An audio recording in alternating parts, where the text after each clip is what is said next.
Bible గ్రంథంలో నుండి అపోస్తలుల కార్యములు 6వ అధ్యాయము మొదటి వచనం నుంచి నేనే చదువుతున్నాను, చిత్తగించండి. ఆ దినములలో శిష్యుల సంఖ్య విస్తరించుచున్నప్పుడు అనుదిన పరిచర్యలో తమలోని విధవరాండ్రను చిన్నచూపు చూచిరని హెబ్రీయుల మీద గ్రీకు భాష మాట్లాడు యూదులు సణుగసాగిరి. అప్పుడు 12 అపోస్తలులు తమ యొద్దకు శిష్యుల సమూహమును పిలిచి, మేము దేవుని వాక్యము బోధించుట మాని ఆహారము పంచిపెట్టుట యుక్తము కాదు. కాబట్టి సహోదరులారా, ఆత్మతోనూ జ్ఞానముతోనూ నిండుకొని మంచి పేరు పొందిన 7 మనుషులను మీలో ఏర్పరచుకొనుడి. మేము వారిని ఈ పనికి నియమించుము. అయితే మేము ప్రార్థన యందును వాక్య పరిచర్య యందును ఎడతెగక యుందుమని చెప్పిరి. అయితే మేము ప్రార్థన యందును వాక్య పరిచర్య యందును ఎడతెగక యుందుమని చెప్పిరి. ప్రభునందు ప్రియులారా, మందిర వార్షిక కూటమని అందరినీ పిలిచి సందర్భం లేనటువంటి వచనాన్ని చదివించాడేందని అనుకోవద్దు. వాస్తవంగా మందిర వార్షిక కూటం అంటే మందిరం యొక్క అవసరత, మందిరం యొక్క గొప్పతనం, మందిరాల్లో రకాలు ఎన్ని, ఆ తరహాలో సహజంగా ప్రసంగాన్ని ఆశిస్తారు. అట్లా ఉంటుందని. మంది వెరైటీ కదా. మంది దేవుని నడిపింపులో ప్రయాణం సాగిద్ది. మనుష్య నడిపింపు, మనుష్య ఇచ్చను బట్టి ప్రయాణం సాగదు. అదే మన ప్రత్యేకత. కాబట్టి ఈ సందర్భాన్ని కూడా టచ్ చేస్తా, దేవుని చిత్తమైతే మధ్యలో ఎక్కడో చోట. చేయకపోయినా ఇబ్బంది లేదు, కానీ ఒక అత్యవసర సమాచారం ఇటు సేవకులకి, మీకు అందరికీ అవసరమైనటువంటి సందేశం పరిశుద్ధాత్మ ప్రేరణలు అందించాలని దేవుని పాదాలు పట్టుకున్నా. పెంతెకోస్తు పండుగ నాడు కొంతమంది శిష్యులు మేడ గది మీద ప్రార్థన చేస్తూ ఉన్నారు. యేసు ప్రభు ఆరోహణమవుతూ చెప్పాడు, మీరు యెరూషలేము నుండి వెళ్ళక నా వలన వినిన తండ్రి యొక్క వాగ్దానం కోసం కనిపెట్టుకోండి. ఇంకా కొద్ది రోజుల్లో నేను వాగ్దానం చేసిన పరిశుద్ధాత్మను మీ మీదికి పంపుతాను. ఆయన మీ మీదికి వచ్చినప్పుడు మీరు శక్తివంతులు అవుతారు. అప్పుడు మీరు యూదయ, సమరయ, యెరూషలేము అంతటా కూడా భూ దిగంతాల వరకు నాకు సాక్షులై ఉంటారు. పరిశుద్ధాత్మ శక్తి మీ మీదికి రాకుండా మీరేం చేయలేరు. కాబట్టి ఆ పరిశుద్ధాత్మ శక్తిని మీ మీదికి పంపుతాను, మీరు వెళ్ళి కనిపెట్టి ఉండండి అని ప్రభు చెప్పి వాళ్ళందరూ చూస్తుండగా ఆయన ఆకాశానికి ఆరోహణమయ్యాడు. ఆయన ఆరోహణమై అదృశ్యుడైన తర్వాత కూడా ఇంకా వాళ్ళు అక్కడే నిలబడి చూస్తూ ఉంటే దేవదూతలు ప్రత్యక్షమై, యూదయ మనుషులారా, మీరు ఇంకా ఏం తేరి చూస్తున్నారు? మీ కళ్ళ ముందు పరమునకు ఆరోహణమైన యేసు ఎలాగూ ఎత్తబడినో అలాగే తిరిగి ఆయన మరలా వస్తాడు అనే మాట చెప్పి వాళ్ళు అదృశ్యమయ్యారు. తర్వాత వీళ్ళు యెరూషలేముకి వెళ్ళారు. వెళ్ళిన తర్వాత మేడగది మీద దాదాపు 10 దినాలు వాళ్ళు దేవుడు పంపుతానన్న వాగ్దానం కోసం కనిపెట్టుకున్నారు. అంటే శక్తిహీనులుగా ఉండి పరిచర్య చేయడానికి వాళ్ళు పరిగెత్తలేదు, కానీ దేవుడు అనుగ్రహించేటువంటి ఆ శక్తిని పొందడానికి ఓపికతో దేవుని పాదాల చెంత కనిపెట్టి ప్రార్థన చేశారు. 10 రోజులైతే అది పెంతెకోస్తు పండుగ. యూదుల పండుగలలో 50వ రోజు వచ్చేటువంటి పండుగ, 50వ రోజే పెంతెకోస్తు. అంటే ఆ 50వ రోజు పండుగకి ఆ యెరూషలేముకి చుట్టుపక్కల చాలా ప్రాంతాల్లో ఉన్నటువంటి ఇతర దేశాల్లో ఉన్నటువంటి యూదులు కూడా ఆడికి వచ్చారు. దేవుడు ఒక కట్టడ పెట్టాడు ఇశ్రాయేలుకి. ఏ దేశానికి వెళ్ళినోడు ఆ దేశంలో ఒక మందిరం కట్టడానికి లేదు. ఆరాధించాల్సి వస్తే, పండుగ దినాలు వస్తే ఏ దేశంలో ఉన్నా యెరూషలేముకి వెళ్ళాల్సిందే. ఇది రూల్. యెరోబాము అనేవాడు అలా కాకుండా తన రాజ్యంలో సొంతంగా ఒకటి ఏర్పాటు చేసినందుకు తరతరాలకు శాపగ్రస్తుడయ్యాడు. అలా దేవుడు ఒప్పుకోలా. పాత నిబంధనలో ఎక్కడ ఎవడు పండుగ ఆచరించాలన్నా వాళ్ళ ప్రదేశాల్లో ఆచరించడానికి లేదు, మొత్తం యెరూషలేము వెళ్లాల్సిందే. యెరూషలేములో దేవాలయం, దేవుడు ఏర్పరిచిన స్థలం ఉంది. ఇదిగో నేను కోరుకొనిన స్థలం ఇదే, ఈ స్థలం మీద నిత్యము నా కళ్ళు ఉంటాయి, ఇక్కడ చేయబడు ప్రార్థనలకు నేను చెవియొగ్గుతానని నాడు సొలొమోనుకు వాగ్దానం చేసినటువంటి ప్రదేశం, అక్కడ మందిరం ఉంటుంది, అక్కడికి వెళ్ళి ఆరాధించాలి. కాబట్టి ఆయా ప్రదేశాల్లో, ఆయా దేశాల్లో ఉన్నటువంటి యూదులంతా కూడా, ఆయా భాషలు మాట్లాడే యూదులంతా కూడా పండుగకి అంతా యెరూషలేముకి వచ్చేసారు. కితకితలాడుతుంది యెరూషలేం. ఈలోపు ఇక్కడ యేసు ప్రభు శిలువ మరణం, పునరుద్ధానం, 40 రోజులు ఆయన దర్శనం, తర్వాత ఆయన ఆరోహణం, వీళ్ళు వెళ్ళి 10 రోజులు ప్రార్థనలో కనిపెట్టడం, వెరసి పులియని రొట్టెల దినం దగ్గర నుంచి మొదలు పెట్టుకుంటే, పస్కా దగ్గర నుంచి మొదలు పెట్టుకుంటే కరెక్ట్గా వీళ్ళు 10వ రోజు మేడగది మీద చేసే ప్రార్థన కరెక్ట్గా పెంతెకోస్తు పండుగకు లింక్ అయింది 50వ రోజుకి. ఇంకా పూర్తిగా తెల్లవారల, కొద్దిగా చీకటి విప్పుతుందప్పుడే. ఆ టైంలో ఆకాశం నుండి బలముగా వీచే గాలి వంటి ధ్వని ఒకటి పుట్టింది. జిజ్మని సౌండ్, పెద్ద సౌండ్, గాలి శబ్దం. ఎలా ఉందంటే ఊరు మొత్తం గొల్లుమన్నట్టుంది. అది ఒక్కసారిగా కదిలారు ఎక్కడోళ్ళు అక్కడ. బలముగా వీచు గాలి వంటి ధ్వని శబ్దం ఒకటి పుట్టింది. ఆ శబ్దం చుట్టూ ఉన్న ప్రజల్ని మేల్కొలిపింది. తర్వాత అగ్ని కనబడింది. అగ్ని నాలుకల వలె విభాగింపబడి అక్కడ ప్రార్థనలో దేవుని పాదాల చెంత కనిపెట్టుకున్న వారందరి మీద, ఒక్కొక్కరి మీద రాలగా, ఎవరి మీద అయితే ఆ అగ్ని నాలుక దిగిందో వారు తమ నోటితో చుట్టూ ఏ ఏ దేశాల నుంచి ప్రజలు వచ్చారో, ఏ ఏ భాషలు ఎరిగిన ప్రజలు వచ్చారో ఆ భాషలు వీళ్ళు మాట్లాడుతున్నారు. ఎవరు? యెరూషలేము స్థానికులు. అక్కడ స్థానిక ప్రజలు తాము ఎన్నడూ విని మాట్లాడి లేదా కనీసం విని ఉండనటువంటి భాషలు వీళ్ళు మాట్లాడుతున్నారు. ఆ భాషల్లో సృష్టికర్త అయిన దేవుడు ప్రభువును గూర్చినటువంటి గొప్ప కార్యాలను గూర్చి మాట్లాడుతూ మహిమపరుస్తున్నారు. వారు మాట్లాడుతున్నవేవో వారికి తెలియదు. పరిశుద్ధాత్మ వశులై వారు మాట్లాడుతున్నారు. అయితే ఈ శబ్దం ఏంటిరా ఫలానా దగ్గర నుంచి వచ్చిందని అంతా హడావుడిగా పరిగెత్తారు కదా. ఆ పరిగెత్తినటువంటి వ్యక్తులు దాదాపు 14-15 రకాల భాషలు తెలిసిన మనుషులు. అంటే 14-15 రకాల ప్రాంతాల్లోంచి వచ్చినటువంటి వ్యక్తులు. వాళ్ళందరూ పెద్ద గుంపు ఉన్నారు అక్కడ. పెద్ద గుంపు, అది వేల గుంపు, 3000 గుంపు కాదు, వేల గుంపు.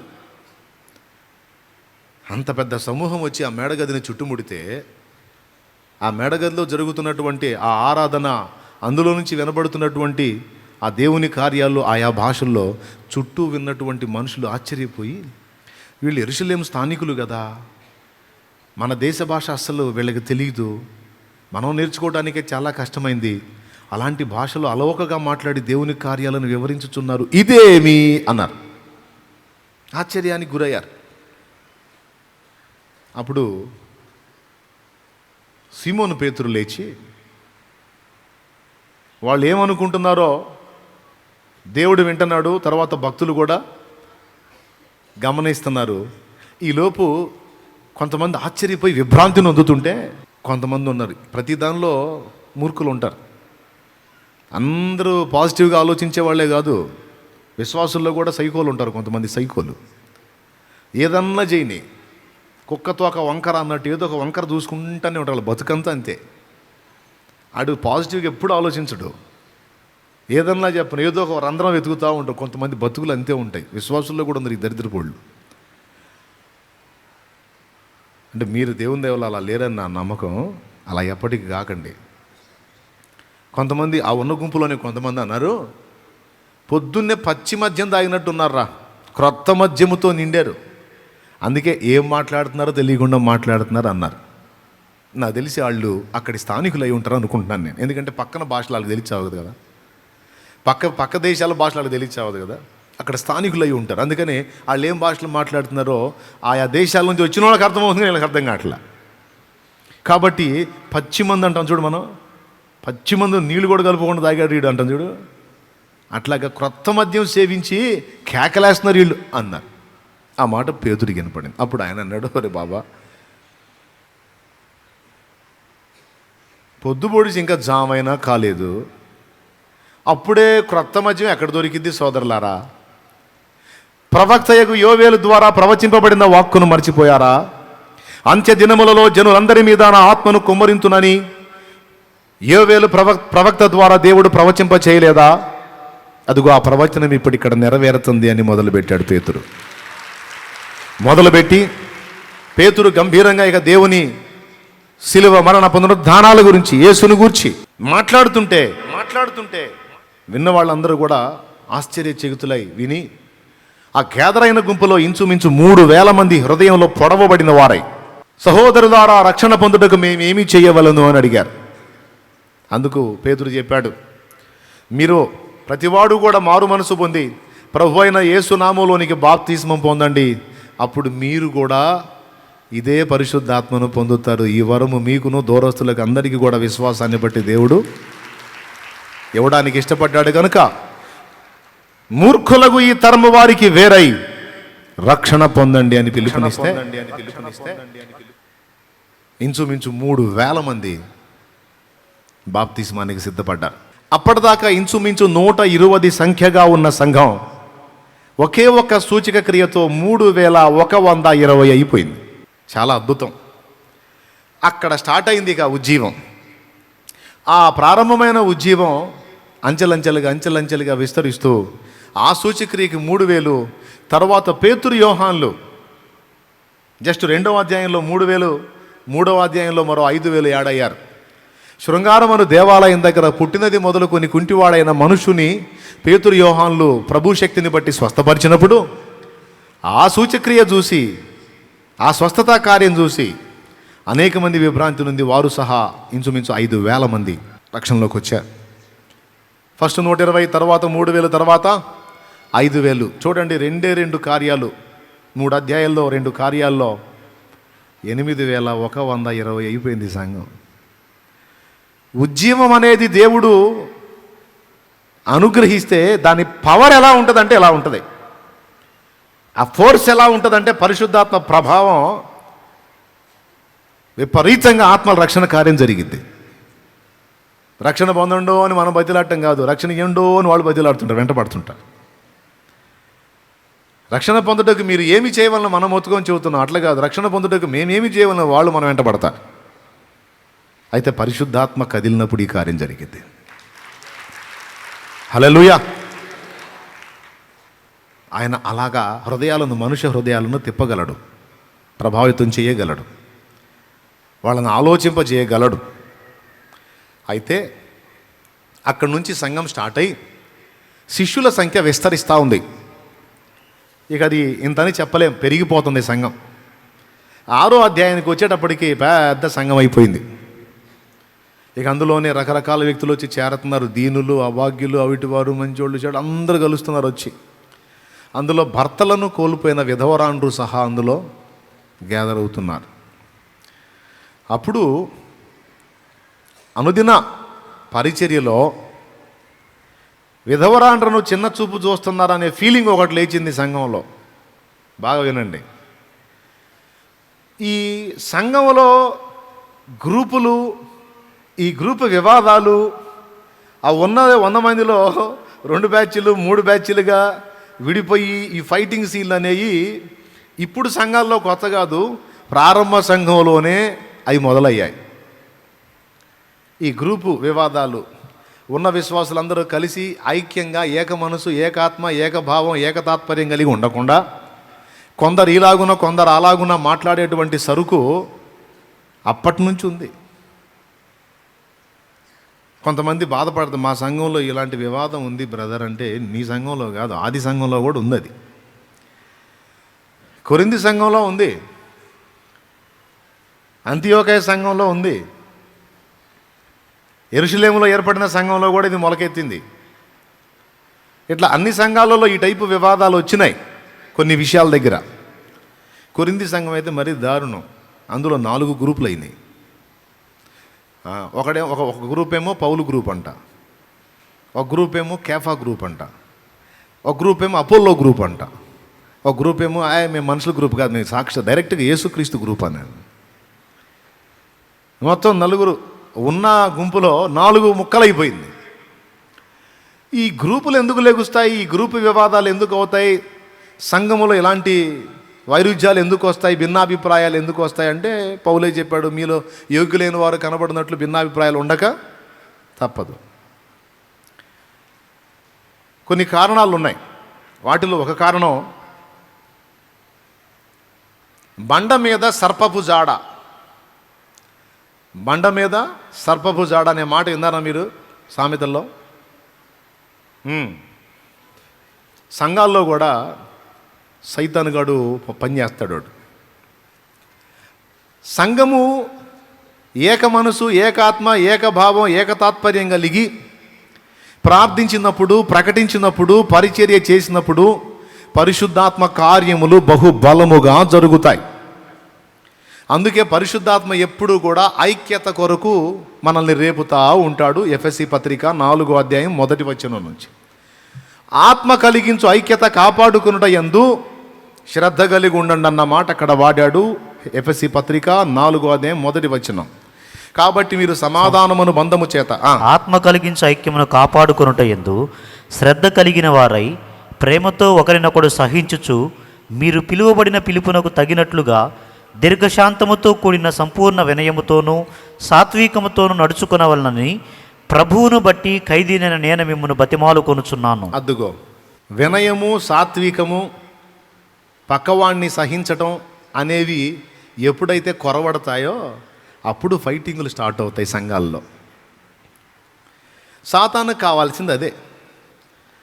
పరిశుద్ధాత్మ దేవుడు మనల్ని ఐక్యపరిచి సంఘటితపరిచి ఉజ్జీవాన్ని రప్పించడానికి చూస్తే సాతాను వ్యక్తులలో అహాన్ని రెచ్చగొట్టి, సంఘంలో విశ్వాసుల అహాన్ని రెచ్చగొట్టి వినయము, సాత్వికము అనే వాటిని దెబ్బతీసి ఒకడినొకడు ప్రేమతో సహించటం అనేది పక్కన పెట్టి ఒకడినొకడు ద్వేషించుకునేటట్టు తయారు చేస్తాడు.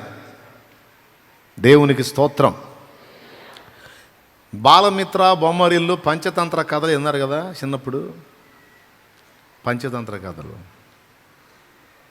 ఆ పంచతంత్ర కథల్లో మిత్ర లాభం, మిత్ర భేదం అనే కథ ఒకటి ఉంటుంది. మిత్ర భేదం అనే కథ. ఓ సింహం ఆకలికి నకనకలాడుతూ ఉంటుంది. వేటాడటానికి దానికి ఆవులు దొరకవు. అడవిలో మస్తు ఆవులు మేస్తూ ఉంటాయి, కానీ ఇది పోయి వేటాడలేదు. ఎందుకు వేటాడలేదంటే అది ఏ ఆవు మీదకైనా పోయి అటాక్ చేస్తే మిగిలిన ఆవులన్నీ కలిసి ఏకమై వచ్చి సింహం మీద పడుతున్నాయి. ఫోర్స్గా దాన్ని దెబ్బతీస్తున్నాయి, దాన్ని ప్రాణం తీస్తున్నాయి. అందుకని ఈ సింహం విరిగి ఆవుల్ని వేటాడటం మానేసింది. ఎందుకంటే ఆవులు ముఖముడిగా దాడి చేసి సింహాలను చంపుతున్నాయి. ఎందుకు వచ్చిన గొడవలే, ముందు ప్రాణాలతో ఉంటే ఏదో దాన్ని వేటాడుకొని తినొచ్చని అది మానేసింది. తిండి వేటాడటం మానేసింది. ఇప్పుడు ఈ నక్కలు, ఇంకా కొన్ని జంతువులు ఉన్నాయి. సింహం వేటాడితే ఆ మిగిలిన ఆహారాన్ని అవి తింటాయి. సింహమే తిండి మానుకొని అదే ఉపవాస ప్రార్థనలు చేస్తుంది. మరి దీనికి ఫుడ్ ఎట్టా? అందుకని ఈ నక్క పోయి అడిగింది. ఈ నక్క పేరు దమనకుడు. అర్థమైందా? దమనకాండ అంటారు. తెలుసా మీకు? దహనకాండ వేరు, దమనకాండ వేరు. అంటే నక్కజిత్తులు ప్రదర్శించి మనుషుల్ని నాశనం చేసేదని దమనకాండ అంట. దమనకుడు అనే పేరు దానికి. ఆ నక్క సింహాన్ని అడిగిద్ది, ఏమయ్యా మృగరాజా, అడవికి రాజువే, ఏంది వేట మానేసావు? ఏం సాధువుల్లో కలిసావా? ఏంది సాత్వికుడు అయ్యావా? ఏంది ఏదో నువ్వే కాస్త వేటాడి నువ్వు కాస్త ఆరగిస్తే ఆ మిగిలింది కొద్ది గొప్ప మేము తిందామని మేము కాసుకుంటే నువ్వే డొక్కలు బీక్కొని అల్లాడుతున్నట్టున్నావు. కంటే ఏం చేద్దాం నక్క, దమనక, ఏం చెప్పమంటావు నా బాధ? ఏ ప్రక్కకు పోయి ఒక ఆవు మీద పడదామన్నా మిగిలిన ఆవులన్నీ ముఖముడిగా వచ్చి దాడి చేస్తున్నాయి నా మీద. చూడు ఎలా గాయాల పాలయ్యానో. వేట ఆడదామంటే నా ప్రాణమే పోతుందేమనే భయంతో వేట మానేశానంటే అన్నీ వచ్చి మీ మీద దాడి చేస్తున్నాయా? దాడి చేయకపోతే వేటాడతారా అంది. దాడి చేయకపోతే వేటాడతారా ఏంది? ఆకలితో చచ్చిపోయేటట్టున్నాను, ఎందుకు ఆడను? వేటాడతానంది. సరే అట్టయితే అవి నీ మీద దాడి చేయకుండా నేను చూసుకుంటాను, నువ్వు రెడీగా ఉండని పోయింది దమనకుడు నక్క. ఈ సైతానుగాడు అన్నమాట. పోయి ఆవుల మధ్యలో తిరగటం మొదలుపెట్టింది. ఇది పాజిటివ్గా వచ్చిందా నెగిటివ్గా వచ్చిందా అనేది వాటికి తెలియదు. ఆవులకి నక్క జిత్తులకు పేరు, జిత్తుల మారే నక్క అంటారు కదా. ఇంకా వెళ్ళి ఏ ఆవుని ఇది పోయిన దగ్గర నుంచి పొగట్టం మొదలు పెడుతుంది బాగా. దీని పని ఏంటంటే ప్రతి ఆవు దగ్గరికి పోతుంది, ప్రతి ఎద్దు దగ్గరికి పోతుంది. అసలు నీ బలం, నీ ప్రతాపం అంటుంది ఎద్దు దగ్గరికి పోయి. ఆవు దగ్గరికి పోయాము, అసలు నీ సౌందర్యం, అసలు నీ హంగు, నీ ఆర్భాటం అని దేనికి దాన్ని మెచ్చుకుంటుంది. ఇప్పుడు పొగడతలంటే పడనోడు ఎవరున్నారు? అయితే బాగా పొగడుతూ ఉంటే ఎవరికైనా భలే హాయిగా ఉంటుంది, ఘనపరిచి మాట్లాడుతుంటే చాలా ఆనందంగా ఉంటుంది. అలాంటి వ్యక్తులు ఎప్పుడు మనతో ఉండాలని కోరుకుంటాం. నిరాశపరిచే వాళ్ళని, నీరు గార్చే వాళ్ళని దరి జారనీయం. స్వామి వీడు వస్తున్నాడు, ఆయన వచ్చిన కాడ నుంచి వీడు నిరాశపరుతుడు, వద్దురా బాబా అని తప్పించుకొని పోతాం. ఈ నక్క బాగా ఏ ఆవు కనపడినా, ఏ ఎద్దు కనపడినా దేనికి దాన్ని ఆకాశానికి ఎత్తేస్తుంది. బాగా కనెక్ట్ అయిపోయారు ఆవులు, ఎద్దులు మొత్తం కనెక్ట్ అయిపోయింది. చిన్నగా ఏం చేసింది తెలుసా? ఫస్ట్ దేనికి దాన్ని పొగిడి చివరికి ఒకదాని ముందు ఇంకో దాన్ని పొగుడుతుంది. ఫస్ట్ ఈ పర్సన్ని పొగిడినప్పుడు బాగా కనెక్ట్ అయిపోయారు కదా. సౌలు గెలిచారా వేల కొలది కంటే బాగా పాడండి అని పాడించుకున్నట్టు బాగా పాడించుకొని చివరికి పాట లేకుండా పోయాడు. తెలుసు మనకు ఆ స్టోరీ. ఫస్ట్ ఒక పర్సన్ని గణపరచడానికి మనం సపోర్ట్ చేసినప్పుడు, తర్వాత అదే అలవాటుతో ఇతరులను కూడా గణపరిచినప్పుడు నీ దగ్గర ఓర్పు, సహనాలు, దైవిక ప్రేమ ఉంటే తట్టుకోగలవు. కానీ అవి లేకపోతే అసూయ, మత్సరం బయలుదేరి నీ ముందు ఎదుటివాడిని ఘనపరుస్తుంటే తట్టుకోలేక వాడు నాశనం అవ్వాలని కోరుకొని చివరికి నువ్వే నాశనం అవుతావు. ఇది మత్సరము లేక అసూయ తెచ్చే నాశనం. అందుకే పొగడ్తలకు అలవాటు పడటం, దేవుడు అనుగ్రహించిన ఘనతను మనం స్వీకరించడం అనేది మంచి పద్ధతి కాదు. అది మనకే నష్టహేతువు. అందుకే ఎంత తప్పించుకుంటే అంత మంచిది. స్తుతి, మహిమ, ఘనత, ప్రభావం ఎప్పటికప్పుడు ఆయనకు ఆపాదిస్తే ఆయన తట్టుకోగలడు, కానీ మనం తట్టుకోలేం. ఇక దేనికి దానికి పోయి ఒకప్పుడు పొగిడిన ఇదే ఇప్పుడు దేనికి దానికి వెళ్ళి ఇంకో దాన్ని పొగుడుతుంది.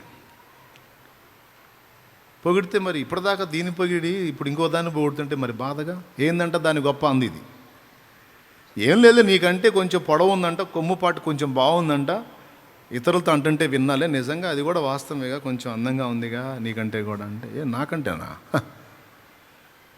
అబ్బే అది పెద్ద ఇదేం కాదని. ఇక అప్పటి నుంచి ఈ ఆవు దానికి ద్వేషంగా చూడటం మొదలుపెట్టి,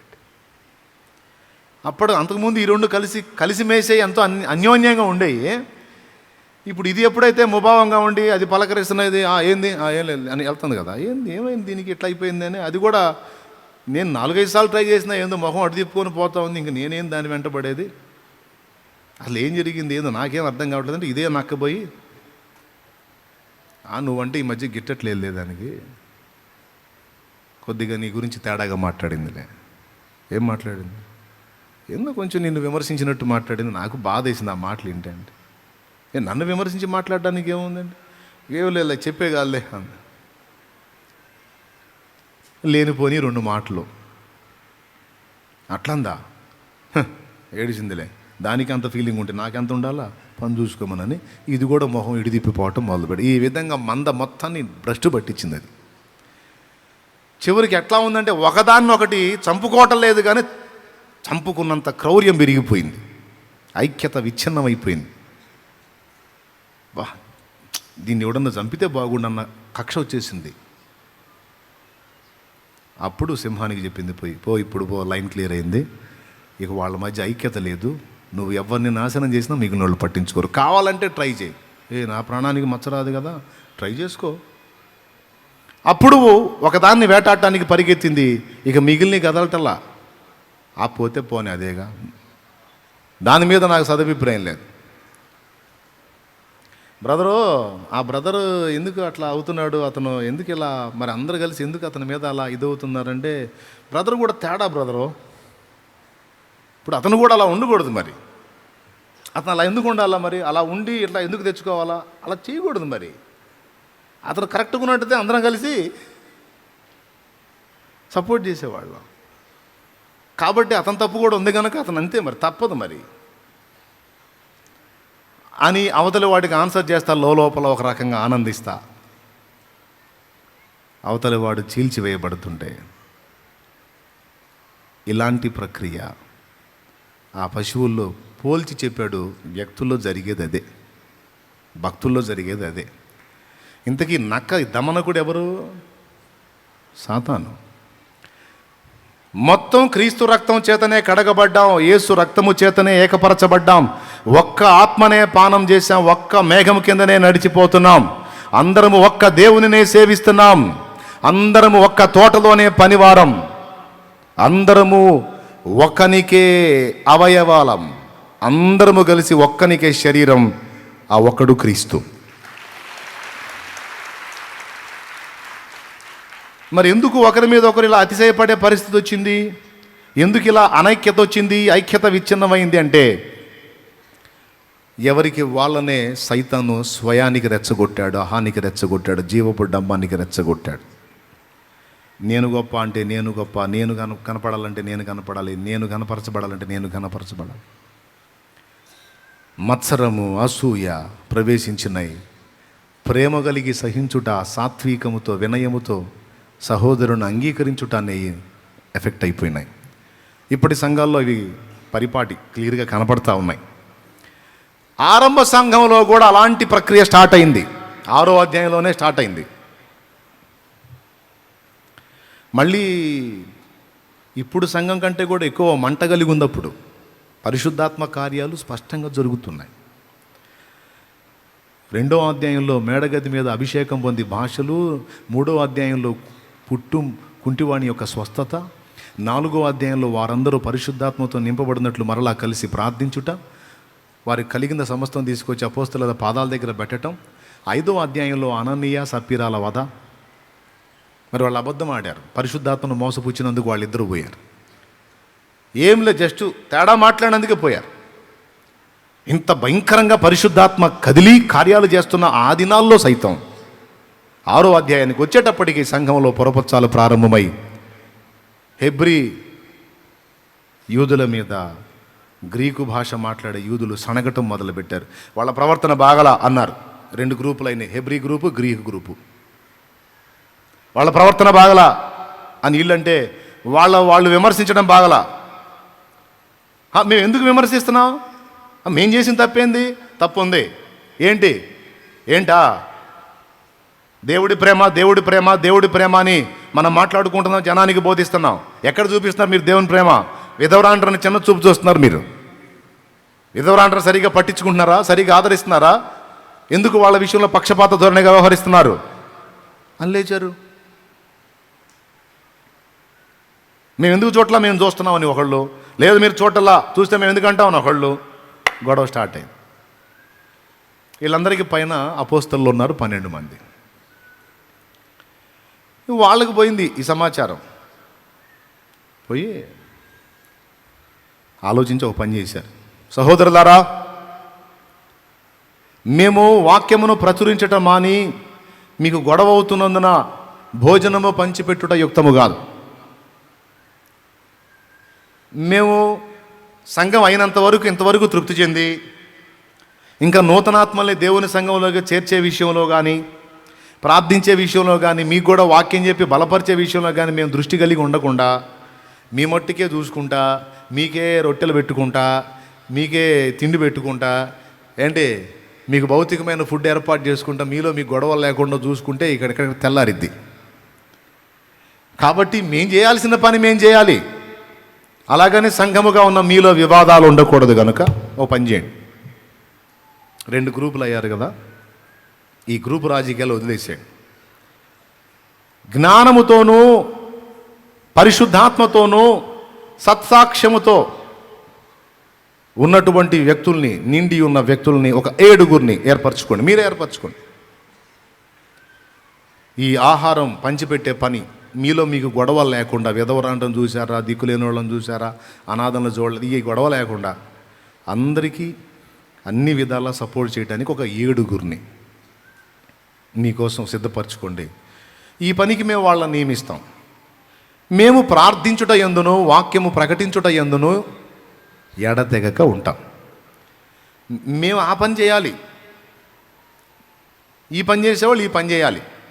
అట్లా ఎవరి పాత్ర వాళ్ళు పోషిస్తేనే సంఘము క్షేమ మరియు అభివృద్ధి అనే 2 మెట్లు ఎక్కుతుంది. లేకపోతే ఎక్కడ వేసిన గొంగడ అక్కడే ఉందని ఆగిపోతుంది అని వాళ్ళు చెప్తే అపోస్తలులు అప్పుడు ఒక 7గురిని ఎంపిక చేశారు.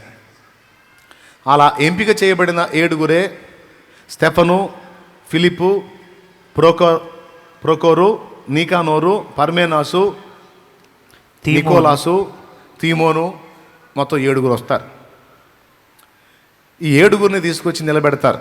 వాళ్ళ గురించి ఏం చెప్పాడంటే, జ్ఞానముతో నిండిన మనుషులు, పరిశుద్ధాత్మతో నిండిన మనుషులు, అంతేకాదు మంచి పేరు పొందినటువంటి వ్యక్తులు, మంచి సాక్ష్యం పొందినటువంటి వ్యక్తులు. ఒక్కసారి మీరు ఆలోచించండి. అలాగా ఒక టీం లేచి అపోస్తలులకు కోఆపరేట్ చేయకపోతే వాళ్ళు ప్రశాంతంగా పరిచర్య చేయగలిగే వాళ్ళు కాదు. పరిచర్య విస్తరణకు నోచుకునేది కాదు. ఫటాఫట్ విస్తరించి ఒక దగ్గర ఆగిపోయి ఇక ఈ నాయకులు అక్కడక్కడే వాళ్ళనే తిప్పలు పడుకుంటూ ఉండాల్సి వచ్చేది. అలా కాకుండా ఆ సంఘంలో వ్యక్తులు గుర్తించారు. నిజమే, దేవుని ప్రత్యేక కృప పొందినటువంటి అపోస్తలులు వారి బాధ్యత వాళ్ళు నెరవేర్చాలి.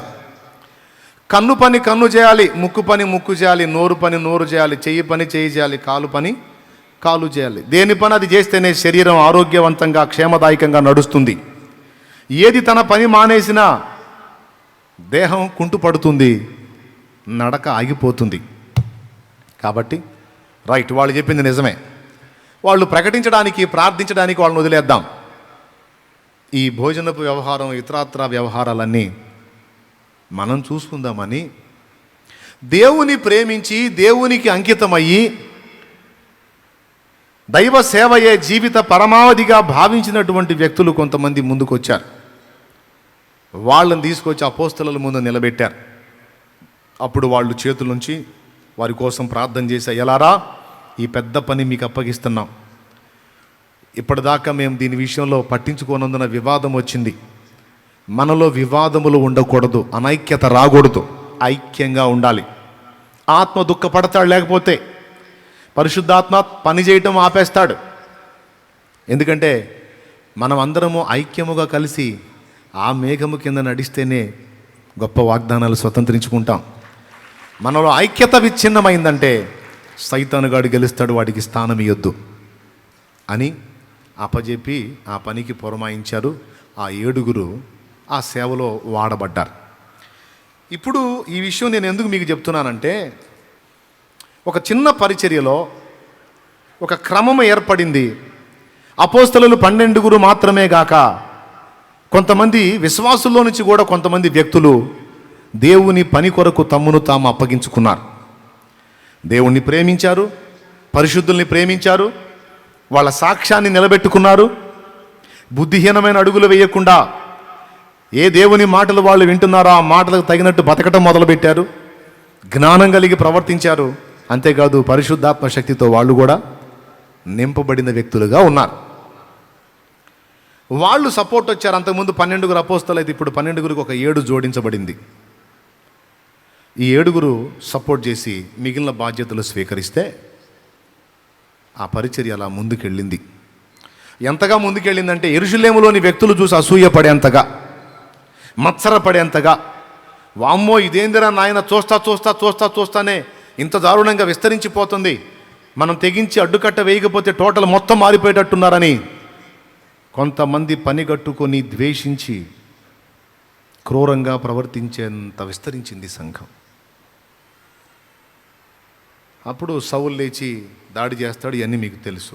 ఇప్పుడు ఈ విషయాన్ని నేను మీకు ఎందుకు గుర్తు చేశానంటే, ఈరోజు ఇంత పెద్ద ప్రాంగణం, ఇందులో మనందరం కూర్చొని దాదాపు వేలాదిగా ఆత్మల రక్షణ, ఈ సంవత్సరంలో కూడా చాలామంది ఆత్మలు రక్షించబడ్డారు. ఒక దేవాలయం అంటూ కట్టబడాలి అంటే, ఒక మందిరం అంటూ కట్టబడాలంటే దానికోసం ముందు వ్యక్తులు కట్టబడాలి. కొంతమంది వ్యక్తులు దేవుని చేత నిర్మించబడాలి, దేవుని దాసుల చేత ఉపదేశము చేత కట్టబడాలి. అలా నిర్మితమైనటువంటి వ్యక్తులు ఆత్మీయ నాయకుడికి, నాయకులకు సపోర్టివ్గా నిలిస్తే అప్పుడు ఒక సంఘం కట్టబడిద్ది. ఒక సంఘం కట్టబడితే ఒక సంఘం ఒక మందిరాన్ని నిర్మించుకుంటుంది దాని సౌకర్యం కోసం. దేవునికి స్తోత్రం కలుగును గాక. సహజంగా మనకు వచ్చే ఆలోచన ఏంటంటే ముందు మందిరాన్ని కడదాం, తర్వాత సంఘాన్ని కడదామని సహజంగా అనుకుంటారు. అది తప్పు. ముందు మందిరం కాదు కట్టాల్సింది, ముందు వ్యక్తులను కట్టాలి. వ్యక్తుల్ని కడితే వ్యక్తులు మందిరాన్ని కడతారు, మందిరాలు కూడా కడతారు. ఒక మందిరం కాదు, మందిరాలు కడతారు. స్తోత్రం. అలా కట్టబడాలి అంటే, మందిరం కట్టబడాలంటే ముందు వ్యక్తులు, దేవుని సంఘములోని వ్యక్తులు దేవాలయాలుగా నిర్మితం కావాలి.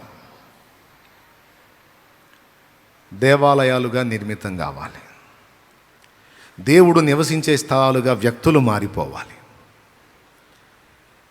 అలా మారిన వ్యక్తుల సముదాయమే ఇదిగో ఈ నా ఎడం ప్రక్కన ఉన్నటువంటి భక్తుల సముదాయం. మీలో కూడా కొంతమంది కూర్చున్నారు. ఇప్పుడు ఒక్కసారి దైవ జనాంగం, ఇందులో పరిచర్య చేసేటువంటి దైవ జనాంగం వేదిక మీదకి వచ్చి మళ్ళీ వెళ్ళి వాళ్ళ ప్లేస్లో కూర్చుంటారు. ఒకసారి పైకి వస్తారు, చూడండి మీరు. వీళ్ళల్లో కొంతమంది సహోదరులు నాకు చాలా కోఆపరేటివ్గా వ్యవహరించారు. ఒకప్పుడు మీ మధ్యనే కూర్చున్నారు, మీ మధ్యనే కూర్చున్నారు, మీలాగే వాక్యం విన్నారు. అయితే మీలాగా ఆగిపోలా, ఒక మెట్టు ఎక్కాలి, ఇంకా దేవునికి దగ్గర కావాలి, ఇంకా లోతుగా ప్రభుతో కనెక్ట్ అవ్వాలి, ప్రభు కొరకు ఫలించాలి అని నిర్ణయించుకున్నారు. ఎలా వాళ్ళు డిసైడ్ అయ్యారంటే, ఒక నిర్జీవ మందిరం కాదు, నేనే ఒక సజీవ మందిరమై నాలోనే నా ప్రభుని నిలుపుకోవాలి, నాలోనే నా యేసును నిలబెట్టుకోవాలి. నేను ఎక్కడికి వెళ్ళినా యేసు ప్రతినిధిగా నడుస్తున్న దేవాలయంలా, కదులుతున్న దేవాలయంలా నేను వ్యవహరించాలని నిర్ణయించుకొని తమ్మును తాము అప్పగించుకున్న వ్యక్తులు, భక్తులు. చిన్న చిన్న లోపాలు, లోటుపాట్లు ప్రతి వ్యక్తిలో ఉంటాయి. నాలో ఉంటాయి, మీలో ఉంటాయి, వాళ్ళలో కూడా ఉంటాయి.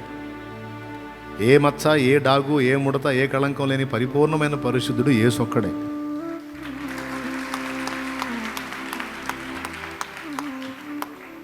వీళ్ళంతా ఒక్కొక్కరు 2-3 పరిచర్యలు, 2-3 ప్రాంతాల్లో మందిరాలు కట్టారు, సంఘాలు కట్టారు, ముందు మందిరాలు కట్టారు, పరిచర్య జరుగుతుంది ఇప్పుడు.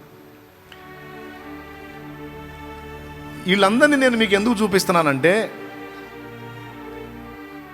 ఇప్పటి వరకు జరిగిన పరిచర్యలో దేవుడు అనుగ్రహించినటువంటి దైవ జనాంగం ఇది. వీళ్ళు నా దగ్గర ఉన్నప్పుడు నాకు చాలా కోఆపరేట్ చేశారు. ఎందుకు చెప్తా, ఒకవేళ వీళ్ళు పరిచారకులుగా ఉండి నాకు సపోర్ట్ చేయకపోతే వాళ్ళు చేసిన పనులన్నీ నేను చేసుకోవాల్సి వచ్చేది. కానీ వాళ్ళు ఏం నిర్ణయం చేశారు తెలుసా? మీరు ప్రార్థించుట యందును, వాక్యము ప్రకటించుట యందును ఎడతెగకుండండి, సంఘానికి సంబంధించి ఏవేవి కార్యాలు జరగాలో అవన్నీ మేము చూసుకుంటామని నాకు అవకాశం ఇచ్చారు. నాకు ఫ్రీడమ్ ఇచ్చారు. నాతో పాటు కొంతమంది సేవకులకు అవకాశం ఇచ్చారు. మేము మోయదగ్గ భారాన్ని వాళ్ళు ఎత్తుకొని మోశారు. వీళ్ళల్లో కొందరు నాకు తెలుసు, నేను మర్చిపోను ఎవరెవరు ఎన్ని రకాలుగా కష్టపడ్డారో. ఇప్పటికి కూడా కొంతమంది మోస్తానే ఉన్నాను, ఇప్పటికి కూడా. మళ్ళీ వాళ్ళు వెళ్ళి సంఘ పరిచయాలు చూసుకుంటా, అక్కడ బాధ్యతలు నెరవేర్చుకుంటా, మళ్ళీ ఇక్కడ మెయిన్ సహవాసాన్ని వదిలిపెట్టకుండా తిప్పలు పడుతూ ఇక్కడ కూడా బాధ్యతలు నెరవేరుస్తూ నాకు చేదోడు వాదోడుగా ఉన్న వాళ్ళు ఇప్పటికీ ఈ స్థితిలో ఉండి కూడా ఉన్నారు. వాళ్ళ కోసం ప్రార్థన చేయండి. నా తండ్రి సెలవు అయితే ఈసారికి ఈ సంఖ్య ఇంకా రెట్టింపు కావాలా. Amen, amen. దేవుడు చేస్తాడు, నమ్మదగిన వాడు. నమ్మకమైన వానికి దీవెనలు మెండుగా ఇస్తాడన్నాడు. తప్పక వాళ్ళకి ఆ కృపనిస్తాడు, నాకు కూడా కృపనిస్తాడని నాకు నమ్మకం ఉంది. నమ్మకమైన అంటే నేను దేవుణ్ణి బాగా నమ్మకంగా నమ్ముకొని ఉన్నాను కాబట్టి. రైట్, థ్యాంక్ యూ నాన్న. దేవుని వాక్యాన్ని అందరూ వింటారు, కానీ కొందరే ఒక తీర్మానానికి వస్తారు. ఎక్కువ శాతం మంది, ఉదాహరణకు 100 మంది వాక్యం వింటే నాకు తెలిసి 60% మంది ఇటు విన్నది ఇటు వదిలేసి అలా వెళ్ళిపోతారు. ఏంటంటే కూటం అయింది, వాక్యం విన్నాను, వచ్చాను, ఆరాధన అయింది, అంతే సంగతులు, వాట్ నెక్స్ట్ అని వెళ్ళిపోతారు లైన్లోకి. కానీ ఒక 40% మంది ఉంటారు, వాళ్ళు ఇటు విన్నది ఇటు వదిలేరు, లోపల తీసుకుంటారు.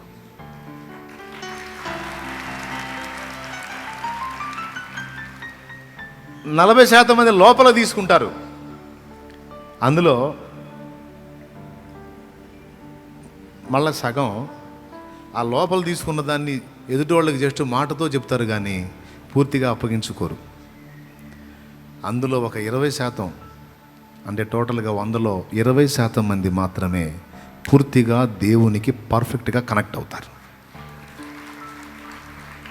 ఆ 20% మంది కదిలితేనే దాదాపు ఇప్పుడు 150 పైచిలుకు ప్రాంతాల్లో అన్ని జనుల మధ్యలో దేవుని సంఘాలు స్థాపించబడి, ఆత్మలు రక్షింపబడి, మందిరాలు కట్టబడి పరిచర్య జరుగుతుంది. 20% అంటే 80% మంది వర్క్ చేయాల. 80% మంది జస్ట్ విని దేవుని సన్నిధిలో కాసేపు ఆనందించి, కాసేపు వాళ్ళ బాధలు మర్చిపోయి, ఆరాధించి, సంతోషించి, మయంపరిచి దాటి వెళ్ళిపోయారు. 20% మంది కనెక్ట్ అయితే 20% మంది కనెక్ట్ అయితే అంతమంది సేవకులు లేచి అన్ని ప్రాంతాల్లో పరిచర్య జరుగుతుంది. నేను తక్కువే చెప్పాను, ఇంకెక్కువ ప్రాంతాల్లో జరుగుతుంది. దేవునికి మహిమ. ఇప్పుడు దాన్ని బట్టి జనాల ముందు మనం ఎచ్చులెచ్చులుగా చెప్పుకొని జనాలు ఏదో మనకు దండేసి మనకు దండం పెట్టేది ఏం లేదు, అది అవసరం కూడా లేదు. చూడాల్సినోడు చూస్తే చాలు, రావాల్సిన మెప్పు ఆయన దగ్గర ఉంటే చాలు. కానీ మనుషుల గొప్ప మెప్పు అంతా కూడా ఆకాశానికి ఎత్తుతారు, అధపాతాళాలను తొక్కుతారు. జనాలు నైజు నాకు తెలుసు కాబట్టి జనాలు భజనలు నాకేం అవసరంలా. కానీ ఒక పని జరుగుతున్నప్పుడు ముందుకు వెళ్ళాల్సినటువంటి విధానం, భక్తులకు సపోర్ట్ చేసేటువంటి పద్ధతిని గురించి నేను మాట్లాడుతున్నా. చాలామంది ఈ సంగతులు పట్టించుకోరు, చర్చికి వెళ్తారు, వస్తారు. కానీ నా బాధ్యత ఉంది, సన్నిధిలో పరిచర్య జరుగుతున్నప్పుడు నా వంతు పాత్ర నేను పోషించాలని ఆదిమ సంఘ విశ్వాసులకు అందరికీ కూడా స్పర్శ ఉంది. సౌలు ఇంటింటా వచ్చి శ్రమ పెడుతున్నందున చాలామంది యెరూషలేములో చెదరగొట్టబడ్డారు సంఘం. అయితే చెదరిపోయిన వారు ఏం చేశారు తెలుసా? ఏదో పనిలో ఏదో పాటలో చేసుకుంటా అలా బతికేలా వారు వాక్యము ప్రకటిస్తూ తిరిగారట. ఆదిమ సంఘంలో ఎలా ఉన్నారంటే, భోజనపు బల్ల దగ్గర పనిచేసేవాడు కూడా వాక్యం చెప్పగలడు, తర్కించగలడు, వాదించగలడు, అవతల వాడిని ఒప్పించగలడు. అంతేకాదు దేవుని ఆత్మతో నింపబడిన వాడై దేవుని శక్తి ఏమిటో లోకానికి చూపగలిగే పొజిషన్లో కూడా వాళ్ళు ఉన్నారు. ఏదైనా అంతా మా అన్నే. నేను పాడతానే, అంతా ఏసే జగమంతా ఏసే. విశ్వాసులు ఎట్ట తయారు? అంతా అన్నే, మాకంతా అన్నే, అంతా అన్నే, మా బతుకు సున్నే. ఈ పాటలు పాడుకుంటూ తిరుగుతున్నారు చాలామంది విశ్వాసులు. అంతా అన్నేనంట. అట్లా లేరు వాళ్ళు. ఆదిమ సంఘంలో అలా లేరు. ప్రతి ఒక్కళ్ళు ఎట్టున్నారు తెలుసా? ఎలాంటి వాడితో కూడా తర్కించే దమ్ము కలిగిన సబ్జెక్టు సాధన చేశారు వాళ్ళు. సబ్జెక్టు కలిగి ఉన్నారు. పరిశుద్ధాత్మతో నింపుకొని ప్రార్థనా అనుభవం కలిగి, భక్తి అనుభవం కలిగి, పరిశుద్ధ జీవితాన్ని సాధన చేసి, సత్సాక్ష్యం కలిగి. ఏ రేంజ్ అంటే,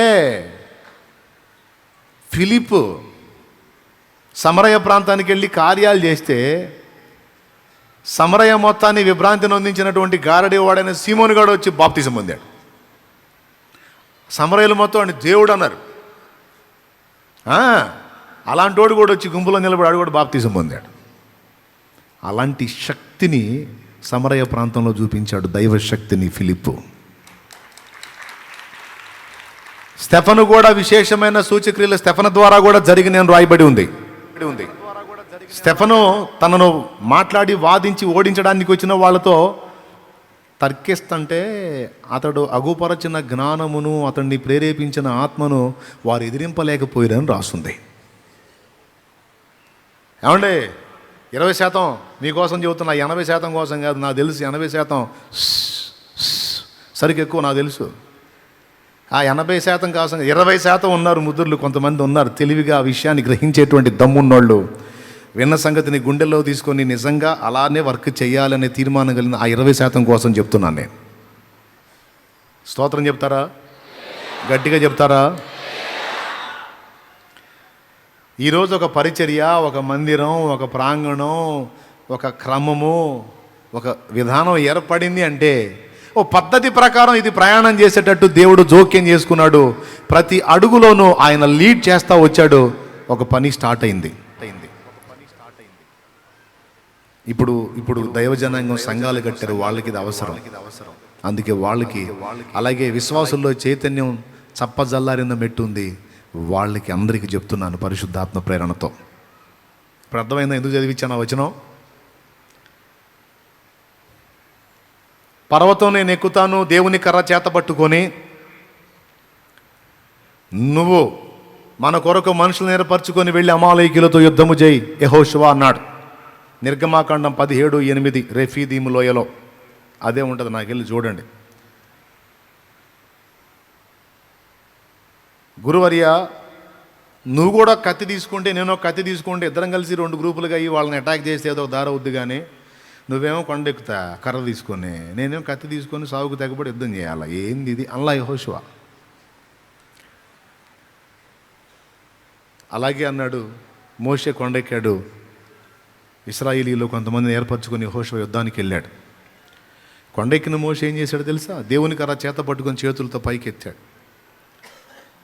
కొండ కింద ఉండి చేతులు పైకి ఎత్తొచ్చుగా. పాయింట్ గమనించాలి మీరు. కొండ ఎక్కాడా, కొండ కింద చేతులు ఎత్తాడా? పెద్దగా. నా డౌట్ ఏంటంటే కొండ ఎందుకు ఎక్కాలి, కింద ఉండి చేతులు ఎత్తొచ్చుగా. కానీ కింద కొండ ఎక్కాడు. ఎందుకంటే ఇశ్రాయేలు సమాజం మొత్తం కూడా దేవుని కృపను బట్టి మోషే కనెక్ట్ అయి ఉంది. మోషే దేవుని ప్రతినిధిగా వాళ్ళ మధ్య తిరుగుతున్నాడు. మోషే ఏది చెబితే దేవుడు అది ఆలకిస్తాడు. మోషే ఏది కోరితే దేవుడు అది నెరవేరుస్తాడు. ఇప్పుడు మోషే చేతులు ఎత్తాడు. గతంలో చేతులెత్తి ఆ కర్రను చూపించినప్పుడు సముద్రం 2 పాయలు అయ్యింది. దేవునికి స్తోత్రం. అదే కర్రతో రాతిని కొట్టినప్పుడు రాయి నీళ్ళిచ్చింది, బండ నీళ్ళిచ్చింది. ఇవన్నీ చూశారు. ఆ కర్ర చేత పట్టుకొని ఏమేం చేశాడో విన్యాసాలు. ఇప్పుడు అదే కర్ర చేత పట్టుకొని ఆకాశం వైపు చేతులు ఎత్తాడు.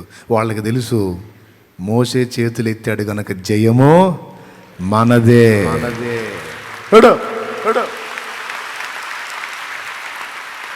ఇక్కడ ఒక చిన్న లింక్ చెప్పి దాటి వెళ్తాను. దేవుడు బలవంతుడా బలహీనుడా? ఆ బలవంతుడైన దేవుని యొక్క బలం మన మీద పనిచేయాలంటే మనలో విశ్వాసం అనే చిన్న దినుసు ఉండాల. విశ్వాసం అనేది మనలో ఉంటేనే దేవుని శక్తి మన మీద పర్ఫెక్ట్గా పనిచేసిద్ది. విశ్వాసం అనేది మనలో ఏర్పడలేదనుకో, దేవుడు ఎంత బలవంతుడైనా ఆయన శక్తి మన మీద పనిచేయదు. సైతాను కూడా అంతే. సైతానుగాడు ఎంత బలవంతుడైనా మనం నమ్మినంత వరకే వాడి మంత్రం మన మీద పనిచేసిద్ది. ఏడు జవలే పోరే అన్నాం అనుకో, పనిచేయదు. నిజం చెబుతున్నాను నేను. అందుకే నాకు దయ్యం పట్టింది అనుకుంటూ వస్తారు కొంతమంది. వచ్చినప్పుడు చిన్నగా దగ్గర తీసి చెవులో చెబుతా, దయ్యం పట్టిందా? ఇప్పుడు యేసు నామములో పోయింది, ఇంకా నోరుమయ్య అంట. నిజంగానే పోయింది నోరుమయ్య. ఆ వ్యక్తి ఏమి నమ్ముతున్నాడు? దురాత్మ తనను ఆవరించిందని నమ్ముతున్నాడు. ఇప్పుడు వాడి విశ్వాసం విరగొట్టాలంటే ఏం చెప్పాలి? యేసు నామములో శక్తి ఉంది. ఆ శక్తిని బట్టి ఆ దురాత్మ వెళ్ళిపోయింది. నిలబడ ధైర్యంగా. యేసయ్య కంటే మించింది అదే. నిలబడ యేసు నామములో. ఆ వ్యక్తిలో యేసు పట్ల విశ్వాసం పుట్టించాలి. దెయ్యం యొక్క శక్తి బలహీనమైందని అర్థమయ్యేటట్టు చెప్పాలి. ఎప్పుడైతే దెయ్యం శక్తి మీద ఆ వ్యక్తికి, స్త్రీ అయినా పురుషుడైనా, ఆ దెయ్యం యొక్క బలం మీద ఈ మనిషికి విశ్వాసం విరిగిపోయి దేవుడు బలవంతుడు అన్న విశ్వాసం ఏర్పడితే మనం మొత్తుకొని గందరగోళం చేయాల్సిన అవసరంలా. జస్ట్ విశ్వాసాన్ని రూపాంతరం చెందిస్తే చాలు, ఆ డెవిల్ శక్తికి ఆ వ్యక్తి మీద పనిచేయదు. అది విషయం. కొద్దిగా అర్థమైనట్టుంది, పూర్తిగా కాలేదు కదా. మళ్ళీ ఒకసారి చెబుతా. నాకు తెలుసులే మీ సరుకు, అందుకని మళ్ళీ చెబుతాయినండి. ఒక వ్యక్తి మీద దయ్యం పనిచేయడానికి సదరు వ్యక్తి యొక్క విశ్వాసమే ఆధారం. అర్థమైందా? వాళ్ళు వీళ్ళు చెప్పిన మాటలు, ఆ పుస్తకాలు చదివి, హర్రర్ సినిమాలు చూసి బాగా దేవుడి కంటే కూడా దెయ్యం మీద బాగా విశ్వాసం పెంచుకుంటారు. పల్లెటూళ్ళల్లో శక్తి గలదంట, అది వీడికి పట్టింది మామూలుది కాదంట, ఫలానాది పట్టిందంట. అంటే ఈ మెంటల్గా ఫిక్స్, నాకు బలమైంది పట్టిందని 20 మందిని కూడా ఊపుతుంటాడు వీడు. 20 మందిని కదిలించేంత శక్తి ఎలా వచ్చింది వాడికి? దయ్యం వల్లే వచ్చింది. దయ్యానికి అంత శక్తి వాడి మీద ఎలా పనిచేస్తుందంటే వాడు బాగా నమ్ముతున్నాడు దాన్ని. దేన్ని నమ్ముతున్నాడు? నాకు పట్టిన దయ్యం బలమైంది, 20 మందిని కూడా ఒక ఊపు. వాడి యొక్క విశ్వాసమే ఆ దయ్యం యొక్క శక్తి బలంగా వాడి మీద పనిచేయడానికి కారణమవుతుంది. ఇప్పుడు ఆ దయ్యం శక్తి వాడి మీద పనిచేయకుండా ఉండాలంటే దాని మీద వాడుకున్న విశ్వాసాన్ని విరగొట్టాలి. అక్కడ సగం సక్సెస్ అవుతాం మనం. ఇప్పుడు కూడా అర్థం కాకపోతే నేను చేయగలిగింది ఏమి లేదు. ఓకేనా? ఎందుకంటే దేవుడు పనిచేసినా దయ్యం పనిచేసినా మన విశ్వాసాన్ని ఆధారం చేసుకునే వాళ్ళ కదలికలు ఉంటాయి. ఇప్పుడు కూడా అర్థం కాలేదా?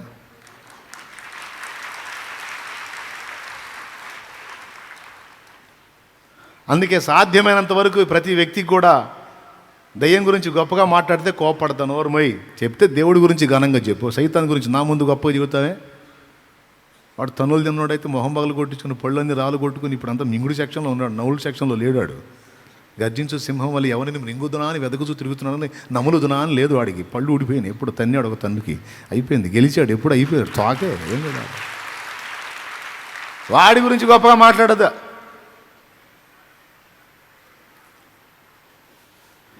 సర్పం ఎంత గొప్పదైనా ఎంత బలమైందైనా నేల మీద బాగా కలిసింది. అదేం గాల్లో ఎగరదు, ఆకాశంలో నిలబడదు.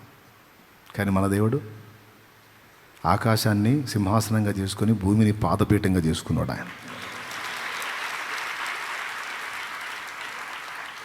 హల్లెలూయా చెప్పండి గట్టిగా. అది విషయం. కాబట్టి ఇప్పుడు దేవుడు పనిచేయాలంటే ఏం కావాలి మనకి? ఒక రోగం తగ్గాలన్నా అదే. నీలో ఉన్న విశ్వాస పరిధిని మించి దేవుడు ఏమీ చేయలేడు. నువ్వు ఎంతవరకు విశ్వసించగలుగుతావు అంతవరకే కార్యం జరిగింది. నీ విశ్వాసానికి మించి జరగదు, విశ్వాసానికి తక్కువ కూడా జరగదు. హల్లెలూయా. ఇది కీలకమైన మాట. కాబట్టి ఇప్పుడు వాళ్ళలో అమాలేకీయులు భయంకరమైన మనుషులు, దుర్మార్గులు. వాళ్ళ మీద యుద్ధం అంటే పెద్ద ప్రాణ సంకటం. అయినా వీళ్ళు వెళ్ళారు. ఎవరిని బట్టి తెలుసా? ఫస్ట్ దేవుణ్ణి బట్టి, తర్వాత మోషేని బట్టి. మోషే మన పక్షాన ప్రార్థన చేస్తే జయం మనదే. దీనికి రుజువు ఏంటంటే మోషే చేతులు ఎత్తి ఉంచినంతసేపు ఇశ్రాయేలీలు గెలిచారు. ఆయన చేతులు బరువెక్కినప్పుడు చేతులు దించితే మరి కొండ మీద ఉన్నోడు చేతులు ఎత్తున్నాడా దించున్నాడా అని చూసుకుంటా ఫైట్ చేస్తున్నారు. ఆయన చేతులు బరువెక్కి దించినప్పుడు అరే మోషే ప్రార్థించడం ఆగాడు, మోషే తన చేతనున్న కర్రను దించేశాడు, చేతులు దిగిపోయినాయి అని ఎప్పుడైతే వీనికి అనిపించిందో ఈ ఎదుటోడు ఈయనదంతా మొదలుపెట్టాడు. అంటే ఏంటి? ప్రార్థన ఆగిపోయింది, ఇప్పుడు మనకు సపోర్ట్ లేదు, అయ్యో ఇప్పుడు మనం బలహీనులం. ఇప్పుడు మోషే చేయి పైకి ఎత్తితే అద్దుగో ఇప్పుడు దేవుని శక్తి మన మీదకి వచ్చింది. మళ్ళా రేకు కొడుతున్నారు. మళ్ళీ ఆయన చేతులు దించగానే మళ్ళీ వీళ్ళ విశ్వాసం సన్నగిల్లి మళ్ళీ తనులు తింటున్నారు. ఈ తంతు చూశారు హూరు అహరోను. అటు వాళ్ళ కష్టం, ఇటు మోసే కష్టం, ఇద్దరి కష్టం. ఒకదానికొకటి లింక్ ఎలా ఉందో అర్థమైంది. అందుకని వాళ్ళు ఏం చేశారో తెలుసా? ఒక రాయి తీసుకొచ్చి వేశారు. ఆ రాయి మీద మోషేని కూర్చోబెట్టారు. నువ్వు కూర్చో, వాళ్ళకి కనపడతావు, కూర్చో అని. ఆ చేతిలో ఉన్న కర్రను పైకి ఎత్తి పట్టుకున్నాడు. ఆ చేతులు అలా పైకెత్తి పట్టుకుంటే హూరు ఒక పక్క, అహరోను ఒక పక్క, చెరో పక్క మోషే చేతులకు అట్లా సపోర్ట్ చేశారు. అది అట్లా పట్టుకుంటే సూర్యుడు అస్తమించే వరకు ఆ చేతులు అలానే పెట్టున్నాడు ఆయన. దాన్ని ఏమంటారంటే దైవజనుని ఆదుకోవటం అంటారు. ఏం చేయటం అంటారు? దైవజనుణ్ణి ఆదుకోవటం. ఆయన చేసే పనిని ఆయన చేయనీయటం. ఆయన చేసే పనిని చెడగొట్టేటట్టుంటారు విశ్వాసులు సహజంగా. ఆయన చేసే పనిని ఆయన్ని చేయనీయాల. అప్పుడు విశ్వాసులకు విజయం. ఆశ గారు ఏడన్నా అమ్మాయి ఆసుపత్రిలో ఉంది, ప్రార్థన చేయాలి రమ్మన్నాగా. కాదు, ఏం పాష గారు రావా? 3 సార్లు ఫోన్ చేయటం నీకు ఇప్పుడు నాకు ఇన్ని ఒత్తిళ్ళు, ఎన్ని టెన్షన్లు. కడుగు ప్రార్థన చేయమంటే రావేంది?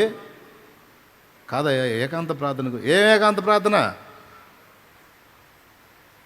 సత్తన్నా కూడా రారా అయింది. అయ్యా బాధపడ, అయ్యా వత్తనా ప్రభా స్తోత్రం, నేను ఏమనుకోకు ప్రభా, బిడ్డ బాధపడుతున్నాడు నాయన. హల్లెలూయా. ఓరి నిద్రమోహవాడా, దేవుణ్ణి అక్కడ వదిలేసి ఒట్టోడు వచ్చి ఆ బిడ్డ మీద చేయి పెడితే కార్యం జరిగిద్దా? మోకాళ్ళు వేసినోడు అక్కడ మోకాళ్ళ మీద ఉంటే ఇక్కడ బిడ్డకి మేలు జరిగిద్దా? చెప్పు నిద్రమోహవాడా, చెప్పు అంటాను నేను. మరి చెప్పు, మీరు చెప్పండి, ఏం చెప్తారు?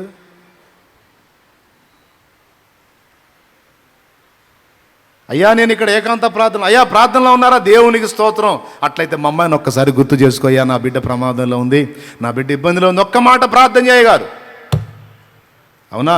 అయితే ఇక్కడే ఉండి నేను చేతులు ఎత్తు తప్ప నీ బిడ్డకి మేలు జరిగిద్ది అంటాడు. కార్యం జరిగింది. అట్లా ఎట్లా ఒప్పుకుంటారు విశ్వాసులు? నయమానులు ఉన్నారు, నయమానులు. ఎవరు వీళ్ళు? నయమానులు. ఒళ్ళంతా కుష్ఠరోగం పెట్టుకుని వచ్చాడు ఆయన, సిరియా నుంచి వచ్చాడు. సిరియాలో అధికారిలే, సైన్యాధిపతి. ఎలీషా దగ్గరికి వచ్చాడు బాగు చేయించుకోవడానికి. వాళ్ళ ఇంట్లో పని పిల్ల చెప్పింది, షోమ్రోన్లో ప్రవక్త ఉన్నాడు, ఆయన దగ్గరికి పోతే స్వస్థత వచ్చింది. ఈయన మన అధికారిగా రాళ్ళ పేషెంట్గా వచ్చాడు. ఎలీషా దగ్గరకు వచ్చి ఎలీషాతో మాట్లాడాలని నిలబడ్డాడు. మంది మార్బలం వేసుకొని ఎలీషాకి బహుమానాలు, వెండి బంగారాలు, దుస్తులు, బట్టలు ఏం తీసుకొచ్చాడు. లక్కీ ఛాన్స్ ఎలీషాకి. ఇప్పుడు ఇట్లా వచ్చానని చెప్పండి అంటే పనుడు చెప్పాడు, పరిచారకుడు. అయ్యగారు ఎవరు పెద్ద ఆయన వచ్చినట్టున్నాడు, మామూలు లేదు, రథాలు వేసుకొని వచ్చారు, తీవ్రంగా వచ్చారని. అప్పుడు ఎలీషా అన్నాడు, ఎందుకు వచ్చాడో నాకు తెలుసులే కానీ పొయ్యి యోర్దాన్లో 7 సార్లు మునిగి శుద్ధుడు గమ్మను పో అన్నాడు. బయటకు వచ్చినోడు అదే చెప్పాడు. మా అయ్యగారు చెప్పాడు, యోర్దాన్లో అంట 7 సార్లు మునుగు, శుద్ధుడు అవుతావంట పో అన్నాడు. అప్పుడు నయమాన్ ఏం చేయాలి? ధన్యుణ్ణి అని పోవాలి. రాడా అన్నాడు. ఎవరు రాడా? ఎవరు వచ్చారు చెప్పావా? సిరియా సైన్యాధిపతి అని చెప్పావా? నేను వచ్చినా రాడా? యోర్దాన్లో మనగాల రాడా? ఒక్కసారి చెప్తాడండి, ఇంక రాడు. నువ్వు సిరియా సైన్యాధిపతివిగా లేకపోతే ఇంకా పెద్ద ఇదివిగా రాడు. తిప్పరా, రథం తిప్పు. నదుల్లో మునగాలంట. మన దగ్గర నదులు లేనట్టు ఈ మురికి నదిలో మునగాలి. పా, ఇక్కడికి వచ్చాను చూడు, నన్ను అనుకోవాలా అని చిరుబురులాడుతున్నాడు మనిషి. ఒరే కెవరే? కొంచెం దూరం పోయినాక పనుడు పరిచారకుడు చెప్పాడయ్యా, నువ్వు అధిపతికి వచ్చావా పేషెంట్కి వచ్చావా? ఎంత పేషెంట్ అయితే మాత్రం కాస్త మనిషి అన్నారు కదా, ఉంటుంది కదా కాస్త ఏదన్నా మనిషికి అధికారం, కాస్త గౌరవం. అది లోకంలో మనుషుల దగ్గర. నువ్వు దేవుడి ప్రతినిధి దగ్గరికి పోయి దైవజనుడి దగ్గరికి పోయి నకరాలు చేస్తే ఎట్లా? ఏం చెప్పాడు? యోర్దాను నదిలో 7 మార్లు మునగమని ఒక సంఖ్య చెప్పి, ఒక స్థలం చెప్పి, ఆ పని చేయి బాగుపడతామని చెప్పాడు. నీకు రిస్కులేం చెప్పలేదే. ఇంటికి పోయి తల కింద పెట్టి కాళ్ళు పైకి లేపి 1 సంవత్సరం అంతే ఉండని చెప్పాడా? ఆ మాట చేత సచ్చినట్టు చేస్తావుగా, అంత చాకిరి నీకేం చెప్పలేదుగా. లేకపోతే కాళ్ళకు చెప్పులు ఇటు అచ్చంగా ముళ్ళల్లో 1 సంవత్సరం తిరిగని చెప్పాడా?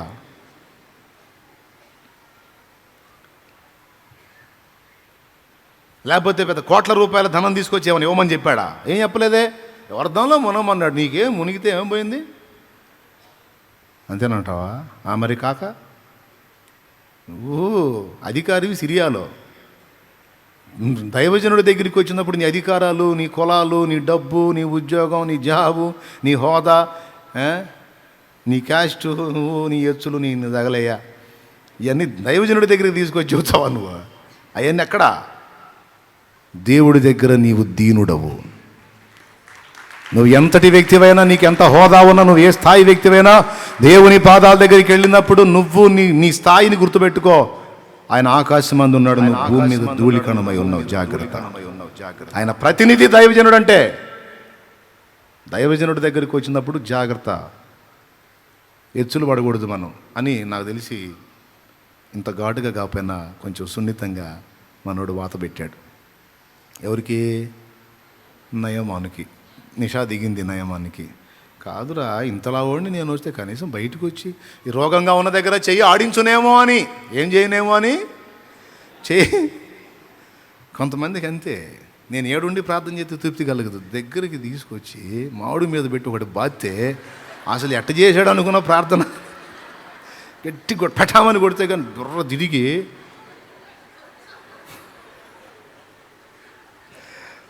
దేవునికి స్తోత్రం కలిగిన కాక.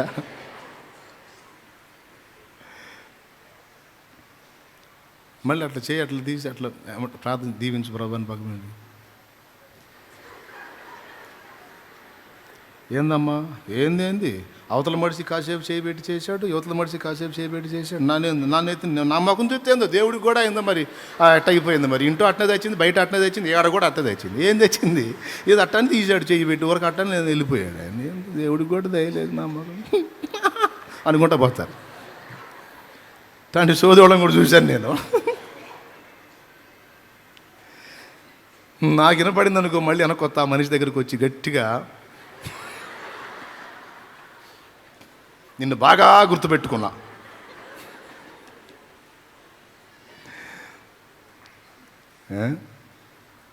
కొంతమంది శాసిస్తారు. దైవజనుడి చేతులను ఆదుకోవటం కాదు, ఎరగదీయటం ట్రై చేస్తారు. కానీ దేవుడు నాకు ఇచ్చినటువంటి పిల్లలు నా చేతుల్ని మెలిదిప్పలేదు, కానీ నా చేతులను ఆదుకునేటట్టు సపోర్ట్ చేశారు. అది గాడ్ గిఫ్ట్, దేవుని కృప. అంతే, అదంతా ఆయనకే చెందాలి ఆ మహిమ ఘనత. మళ్ళీ మా వాళ్ళు మంచి అంటే రేపే పుట్టిద్ది మళ్ళీ వాళ్ళకి ఏదో ఒకటి. అందుకని వాళ్ళ గొప్పతనం కూడా నా దేవుడి కృప. స్తోత్రం.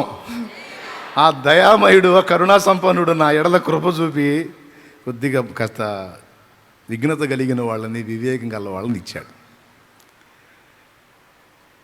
లేకపోతే ఇంత కష్టం, చాలా కష్టం.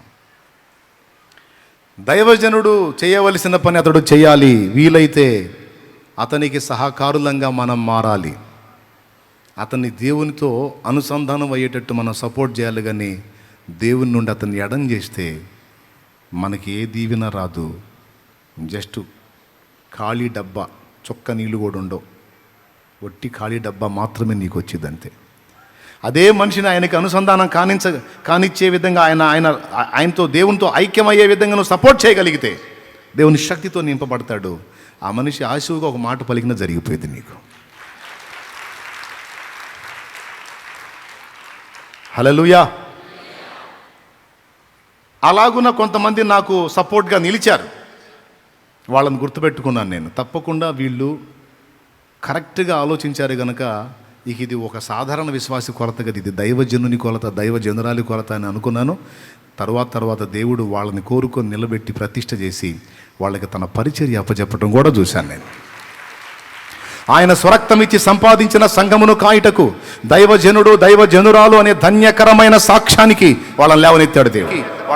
ప్రపంచం మీద ఉన్నటువంటి అధికారాలన్నింటిలోకి గొప్ప అధికారం, ప్రపంచంలో ఉన్న హోదాలన్నింటిలోనికి గొప్ప హోదా దైవ ప్రతినిధి అనే హోదా. దైవజనుడు, దైవజనురాలు అనే హోదా ఇక భూమి మీద ఉన్న అధికారాలన్నిటిలోనికి ఉత్తమమైనది, గొప్పదది.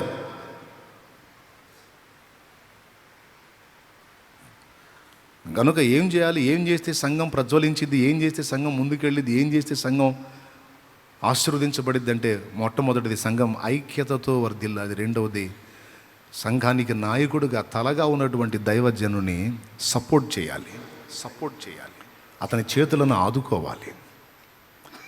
క్రిస్మస్ పండుగ వచ్చింది. ప్రతి ఒక్కళ్ళు వాళ్ళ ఫ్యామిలీకి బట్టలు, పిండి వంటలు, విందులు, వినోదాలన్నీ చూసుకుంటారు. నిజంగా ఎంతమంది విశ్వాసులు దైవజనుడికి వస్త్రం ఉందో లేదో వెతుకుతారు? దైవజనుడు తిన్నాడో లేదో వెతుకుతారు.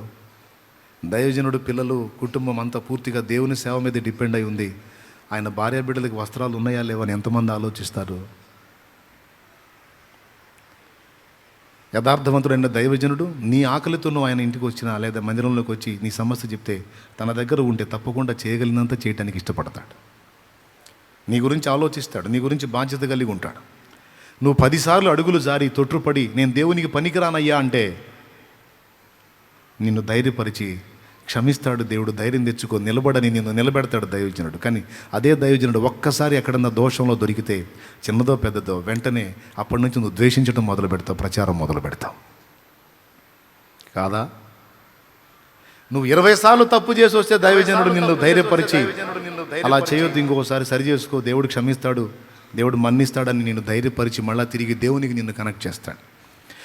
నేను ఈ విధంగా 20 సార్లు ప్రొటెక్ట్ చేసినటువంటి దైవజనుడు ఒక్కసారి ఏదన్నా ఒక లోపంలో నీకు కనబడితే నువ్వు ఒప్పుకో. నేను చూశాను పాస్టర్ నన్ను తీసుకొట్టాడు. అసలు ఏంది దైవజనుడు అటు కొట్టొచ్చా? ఏం దైవజనుడు మనిషి కాదా? పాస్టమ్మ మనిషి కాదా? ఆమె ఆడ మనిషి కాదా? ఈయన మగ మనిషి కాదా? ఆడ మనిషి అన్నప్పుడు ఆమె రెచ్చగొట్టదా, ఈయన రెచ్చిపోడా? స్తోత్రం. దైవజనుడికి దేవుడైపోవాలన్నట్టుగా, దైవజనుడి దేవుడైపోవాలన్నట్లుగా ఏ చిన్న లోపం కనపడినా ఆ ఒక్క లోపంతో దైవజనుడిగా పంచుకోవటం మొదలు పెడతారు. ఇట్లా అట్లా అట్లా ఇట్లా అట్లా ఇట్లా. ఓరే నాయన, ఎంత అన్యాయం ఇది! 20 సార్లు నువ్వు తొట్టుపడి వస్తేనేమో నిన్ను ఆదరించి మళ్ళీ దేవునికి లింక్ చేస్తాడా? ఒక్కసారి ఒక చిన్న లోపంలో దైవజనుడు నీకు కనపడితే అతని మీద చిలువలు పలువులుగా నువ్వు మాట్లాడతావా? ఎక్కడ న్యాయం ఇదే? ఎంత అన్యాయం! కానీ ఏం చేద్దాం, దైవజనుల జీవితాలు ఇవే. అతనికి ఉందా? వస్త్రం ఉందా? అతను తిన్నాడా? అతను ఏడుస్తున్నాడా? నవ్వుతున్నాడా? ఆ రోగిగా ఉన్నాడా? ఆరోగ్యవంతుడిగా ఉన్నాడా? అతడు పొట్ట మార్చుకుంటున్నాడా? అతని పిల్లలకు ఉందా అని ఎంతమంది సంఘ బిడ్డలు ఆలోచిస్తారండి? న్యాయంగా చెప్పండి మీరు. అంటే నాకేదో తక్కువై ఉన్నదని నేను మాట్లాడట్లా. దేవుని కృపను బట్టి నాకు దేవుడిచ్చినటువంటి బిడ్డల్లో అందరూ కాకపోయినా కొందరు సరైన వాళ్ళు ఉన్నారు. వాళ్ళు నన్ను గుర్తు చేసుకుంటారు. చేసుకోబట్టే ఒక వస్త్రం కట్టినా, అంత ఆహారం తిన్నా, దేవుడు వాళ్ళని దీవించిన దానిలో వాళ్ళను గుర్తు చేసుకున్నారు. గనుకనే నా మనుగడ సాగుతుంది దేవుని కృప ద్వారా, నా బిడ్డల యొక్క ఆదరణ ద్వారా. లేకపోతే కష్టం. ఖచ్చితంగా కొందరు నా గురించి ఆలోచించే వ్యక్తులు ఉన్నారు. నేను చెప్తున్నాను, ఇంతమంది దైవజనులు ఇక్కడ ఉన్నారు. ఈ లైవ్ ద్వారా ఎంతోమంది విశ్వాసులు దైవజనులు కూడా చూస్తూ ఉంటారు. దైవజనుల గురించి ఎంతమంది ఆలోచిస్తారు? క్రిస్మస్ పండుగ వస్తే నీకు హ్యాపీ క్రిస్మస్ అని, మరి దైవజనుడికి హ్యాపీ క్రిస్మస్ అయినా?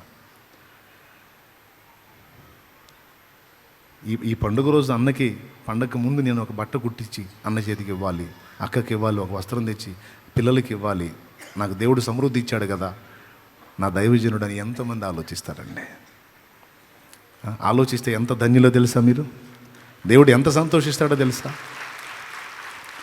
నా పేరిట వచ్చి వాడిని చేర్చుకొని గిన్నెడు చన్నీళ్ళు ఇచ్చిన వాడు తన ఫలము పోగొట్టుకున్నాడని మీతో నిశ్చయంగా చెప్తున్నాను అన్న మాట యేసయ్య మాట గుర్తుందా? నీకు యేసును పరిచయం చేసి, నీకోసం ప్రార్థన చేసి, నీకోసం ఉపవాసాలు ఉండి, నీకోసం అంగలార్చి, నువ్వు కృంగిపోతే నిన్ను ధైర్యపరిచి, నిన్ను లేవనెత్తి, నిన్ను ఓదార్చి, తనకేదన్నా దేవుడు ఇచ్చి ఉంటే అందులో నీకు సపోర్ట్ చేసి, నీ గురించి ఆలోచించి, నీ సొంతోళ్ళే నువ్వు చచ్చిపోయిద్దంటే లేదు మా నువ్వు బతకాలని నీకోసం ఏడ్చి, నిన్ను గుండెలకు హత్తుకొని నీకోసం ప్రార్థించిన దైవజనుడు. అసలు నరకం నుంచి నువ్వు కాపాడబట్టానికి ఆధారమైన రక్షకుణ్ణి నీకు పరిచయం చేసిన దైవజనుడు.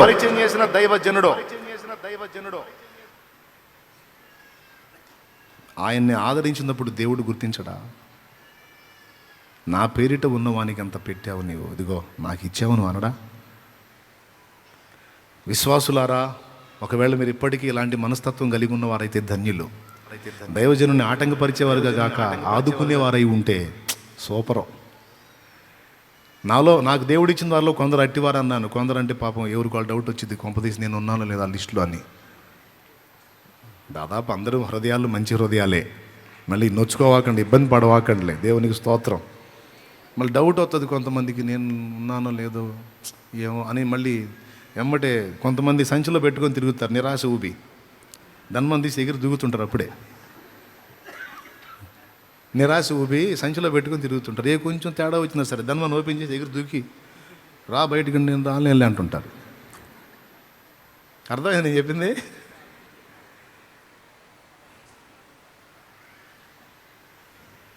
సిలువమూర్తి కృపను జాట సిగ్గుపడని సేవా, సిలువ నిందలను భరింప శిరము వంచి మురియు సేవ. మధుర మధుర మధుర సేవ యేసు ప్రభు సేవ, మధుర మధుర.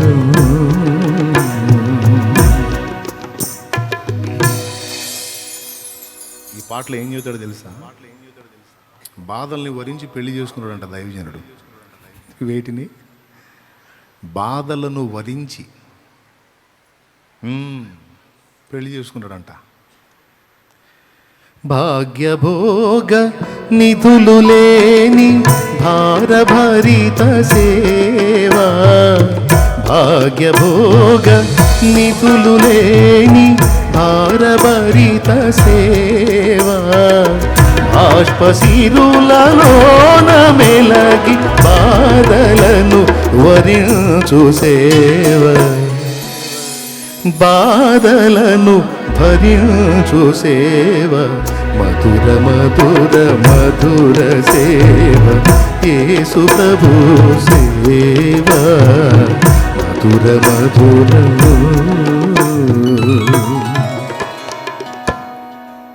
ప్రియులారా, ఇంట్లో లేకపోయినా పైకి శుభ్రంగా తిరుగుతుంటాడు దైవజనుడు. ఎందుకంటే దేవుని బిడ్డ కదా.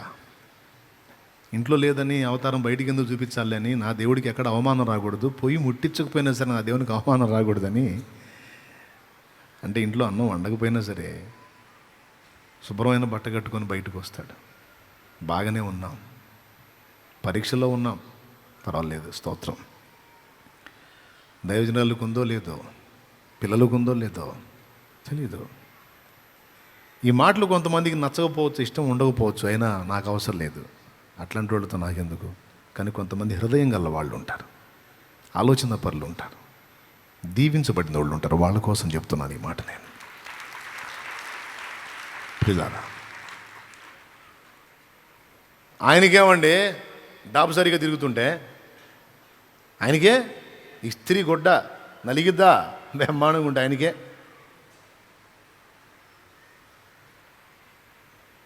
అంటే ఎట్ట కనపడాలా?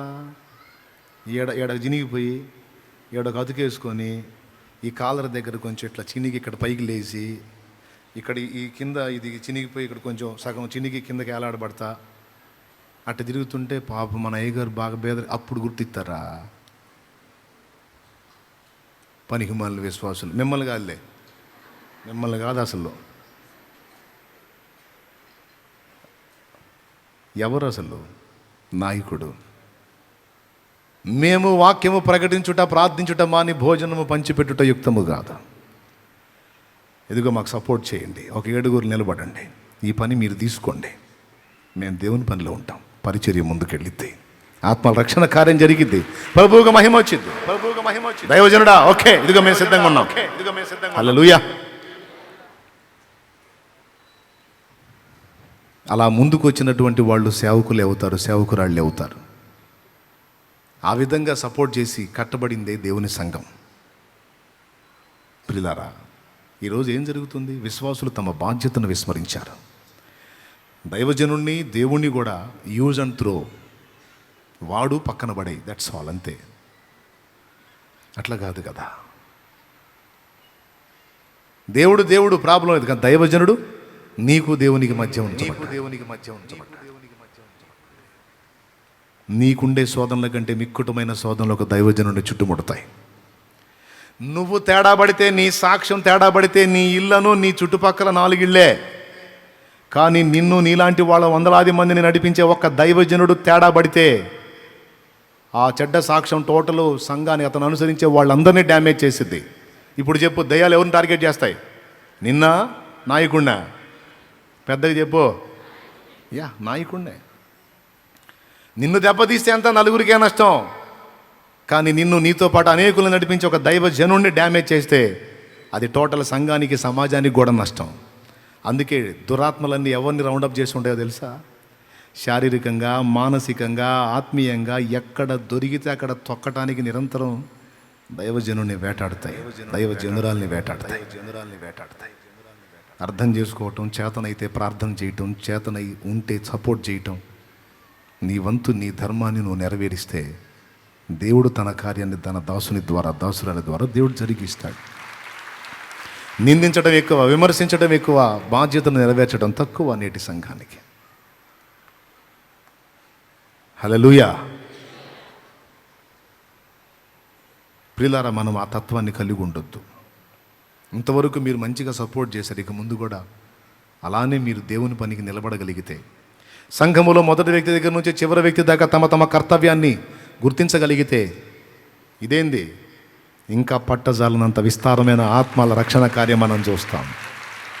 అంతేకాదు, సంఘములో నాయకుడు, విశ్వాసులు, పరిచారకులు అందరూ సంఘటితమై పనిచేస్తే అలాంటి సహవాసంలో దేవుని సూచక్రియలు, మహత్కార్యాలు, అద్భుతాలు కూడా జరిగిస్తాడు.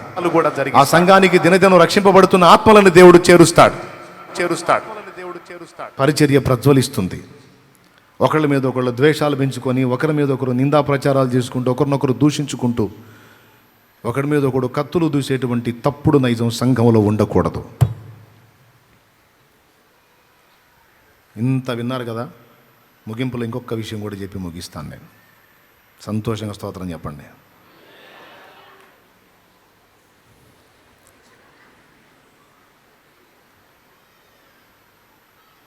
కానన్నట్టే చాలా టైం అయినట్టుంది కదా, యేసు రక్తమే చేయని చెప్పుకుంటూ వెళ్ళిపోతున్నాను నేను.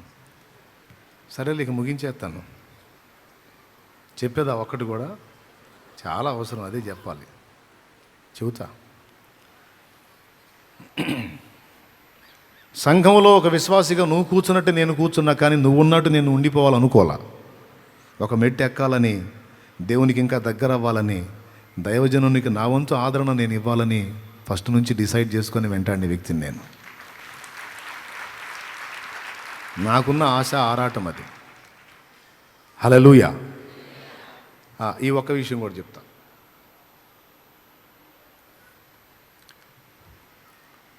అప్పులు తీరాలి, సమస్యలు పోవాలి, రోగాలు తగ్గాలి, రిపోర్ట్లు మారాలి. మీరు ఏదో కొన్ని పెట్టుకొని ఉన్నారు లక్ష్యాలు, అవన్నీ నెరవేర్చాలి దేవుడు అని ఎంతమంది కాసం చేతులు ఎత్తండి. అప్పులు తీరాలి, రోగాలు తగ్గాలి, సమస్యలు పోవాలి, అమ్మాయికి పెళ్ళి కావాలి, అబ్బాయికి కూడా పెళ్ళి కావాలి, మంచి ఉద్యోగం రావాలి, ఎగ్జామ్లో ఫస్ట్ క్లాస్లో పాస్ అవ్వాలి, కోర్టు కేసులు కొట్టేయాలి, మన పక్షంగా జడ్జిమెంట్ రావాలి. చెప్పండి. ఇంకా పిల్లలు లేరు, సంతానం కావాలి, మా ఆయన తాగుబోతూ మారాలి, తిరుగుబోతూ మారాలి, ఏదో ఉంటాయి మీ తిప్పలు. అవన్నీ దేవుడు తొలగించాలని ఎంతమందికి ఆశ ఉంది? మా ఇంట్లో రోగులు ఉన్నారు, స్వస్థత కలగాలి. కొంతమంది చేతులు ఎత్తట్లా, మీకు ఆశ లేదా? లేకపోతే అర్జెంటుగా కూటం అయిపోవాలని ఆశ ఉందా? కనీసం ఆశ ఉన్నా కూడా చేతి ఎత్తండి, పర్వాలేదు. సరే వినండి, మీరు అట్టేం కోరుకోరులే, మీరు కోరుకున్నా నేనే వదలంలే. ఇవన్నీ తీరాలని మీకు ఆశ ఉంది కదా, రైట్. తప్పకుండా దేవుడు తీరుస్తాడు, నాకు విశ్వాసం ఉంది. అయితే షరతు వర్తిస్తుంది. దేవుడు ఆయన సహాయం చేస్తాడు, తప్పకుండా చేస్తాడు, విశ్వాసం గలవారికి చేస్తాడు. అంతేకాకుండా దేవుని ప్రేమించే వాళ్ళకి దేవుడు సమస్తం సమకూర్చి జరిగిస్తాడంట, అన్నీ ముందే రెడీ చేసి పెడతాడంట. దేవుణ్ణి ప్రేమించే వాళ్ళకి, దేవుణ్ణి ప్రేమించే వాళ్ళకి, ఇది గుర్తుపెట్టుకోండి ఈ మాట. దేవుణ్ణి ప్రేమించే వాళ్ళకి అన్నీ దేవుడు రెడీ చేసి పెట్టాడంట. ఇంకా చెప్పాలంటే మనకి ఇవ్వడానికి సమకూర్చే పని పాపాత్ముడికి అప్పచెప్పాడంట. పాపాత్ములు సమకూర్చి దాచిపెట్టి మూసిపెట్టి మనకిస్తారంట దేవుని ప్రేమించే వాళ్ళకి. నువ్వు దేవుని ప్రేమిస్తే అది నీకు. అలాగే దేవుణ్ణి ప్రేమించే వాళ్ళకి ఏది జరిగినా అడిదిరిగి అది మేలుకే మారిద్దంట.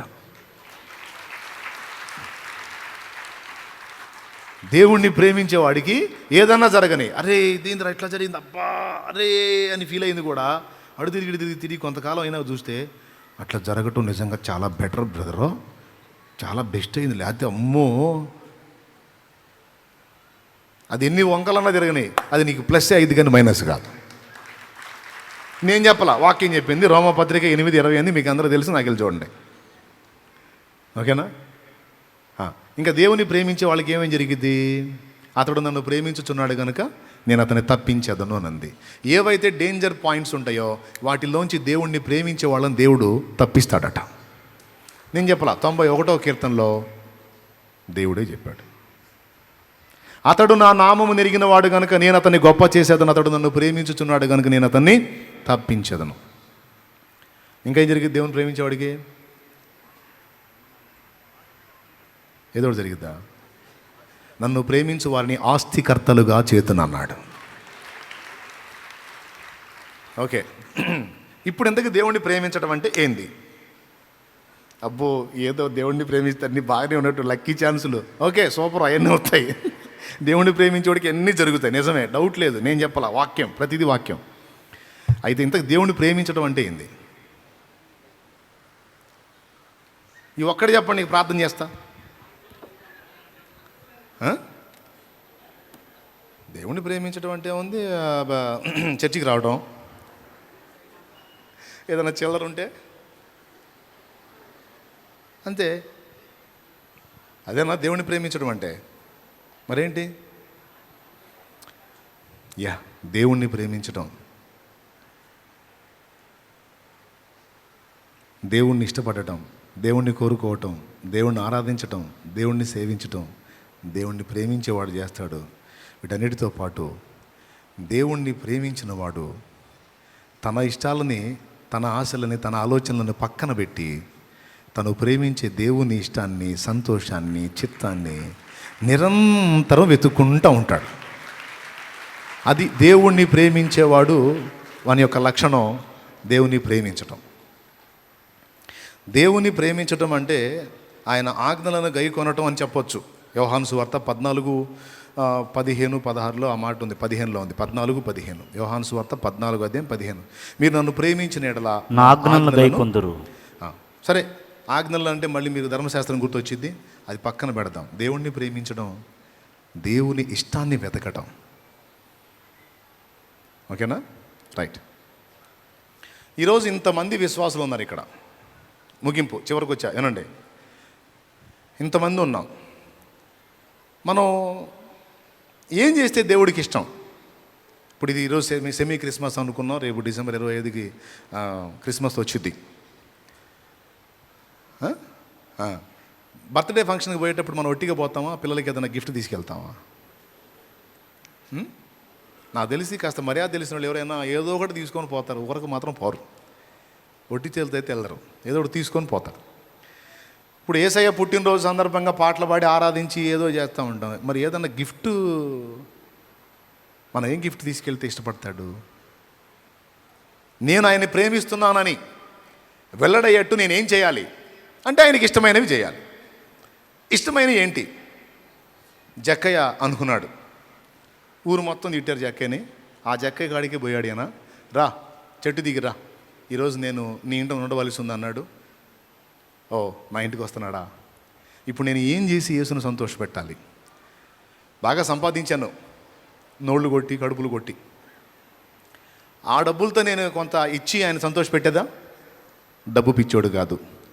పోనీ వెరైటీ ఫుడ్ ఏదన్నా చేసి సంతోషపెట్టేదా? తిండిపోతాడు కాదు. ద్రాక్షరసం ఇచ్చేదా? తాగుబోతాడు కాదు. కానీ కాసేపు భజన చేసేదా? పొగడ్తలకు పడేవాడు కాదు. మరి నా ఇంట్లో ఉండటానికి వస్తున్నాడు, మరి ఏం చేస్తే సంతోషపడతాడు? ఒకటే జక్కయ్యకి అర్థమైంది, నా చెడుతనం మానుకొని నేను మారు మనసు పొందితే సంతోషపడతాడు. ఆయన నన్ను ప్రేమించిన ఆ ఇంటికి వస్తున్నాడు, నా ప్రేమను కూడా నేను రుజువు చేసుకోవాలంటే నేను ఏం చేయాలంటే మారు మనసు పొందాలి. ఓకేనా? రైట్. ఆల్రెడీ ఇప్పటికే మీరు మారు మనసు పొందారు, బాప్తీసం కూడా పొందారు. సో సగం మీరు దేవుని ప్రేమను రుజువు చేసుకున్నారు, మీరు దేవుని ప్రేమిస్తున్నారని.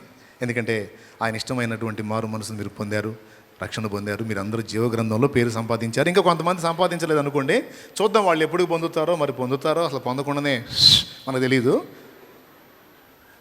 మన ధర్మంగా అయితే చెబుతున్నాం, వారం వారం మిస్ కాకుండా మొత్తుకుంటున్నాం, ఆయన వదిలేస్తే మనకు సంబంధం లేదు. ఆల్రెడీ రక్షింపబడ్డారు కదా, మరి ఇప్పుడు మీరు ఏం చేసి సంతోషపెడతారు?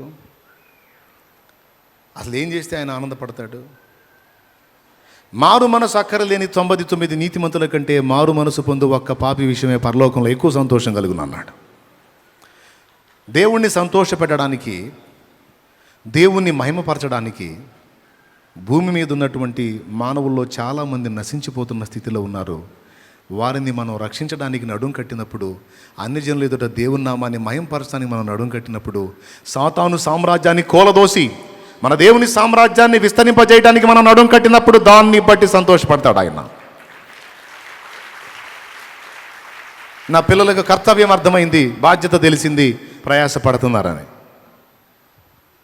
ఓకేనా? కానీ విశ్వాసుల్లో చాలా వరకు ఈ అభిప్రాయం లేదు. కొంతమంది అది కేవలం సేవకుల పనే, ఏది నశించిపోతున్న ఆత్మల కొరకు ప్రయాసపడటం అనేది వాళ్ళ పని. మన పని ఏంటంటే 6 రోజులు మన పని ఏదో మనం చేసుకోవటం, ఆదివారం రోజు కాసేపు దేవుడి సన్నిధిలో కనపడటం, ఏదో ఉన్నది తినటం, జేబులో ఉన్నది ఏదో అందులో వేయటం, సర్దుకోవటం. ఇది మన భక్తి, ఇంత మాత్రమే మన ప్రేమ. కానీ కాదు, అది కాదు. ఇందాక చెప్పాను, దైవజనుడి విషయంలో చేయాల్సినవి కొన్ని ఉన్నాయి, అవి దేవుణ్ణి సంతోషపెడతాయి. దైవజనుని గురించి ఆలోచించటం, పట్టించుకోవటం, బాధ్యత నెరిగి వ్యవహరించడం దేవుని సంతోషపెడుతుంది. అంతేకాకుండా సాటి మనిషి విషయంలో కూడా నీ స్పందనని దేవుడు పట్టించుకుంటాడు. నువ్వు నిజంగా దేవుణ్ణి ప్రేమించిన వ్యక్తివైతే దేవుడు ఏం మొత్తుకుంటున్నాడో దాన్ని నీ చెవికి ఎక్కించుకుంటావు, నీ మనసుకి ఎక్కించుకుంటావు, నీ హృదయానికి ఎక్కించుకుంటావు. ఏం మొత్తుకుంటున్నాడో తెలుసుకుంటావు. ఏం మొత్తుకుంటున్నాడు ఆయన?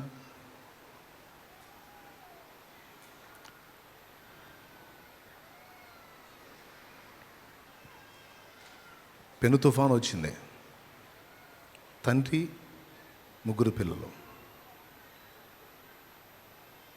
మధ్యలో నిలబడ్డారు, నీళ్ల మధ్యలో పారుతుంది. 3 పిల్లల్ని పట్టుకొని తండ్రి నిలబడ్డాడు. నేను పడ్డా పర్లేదు, పిల్లలు బాగకూడదని.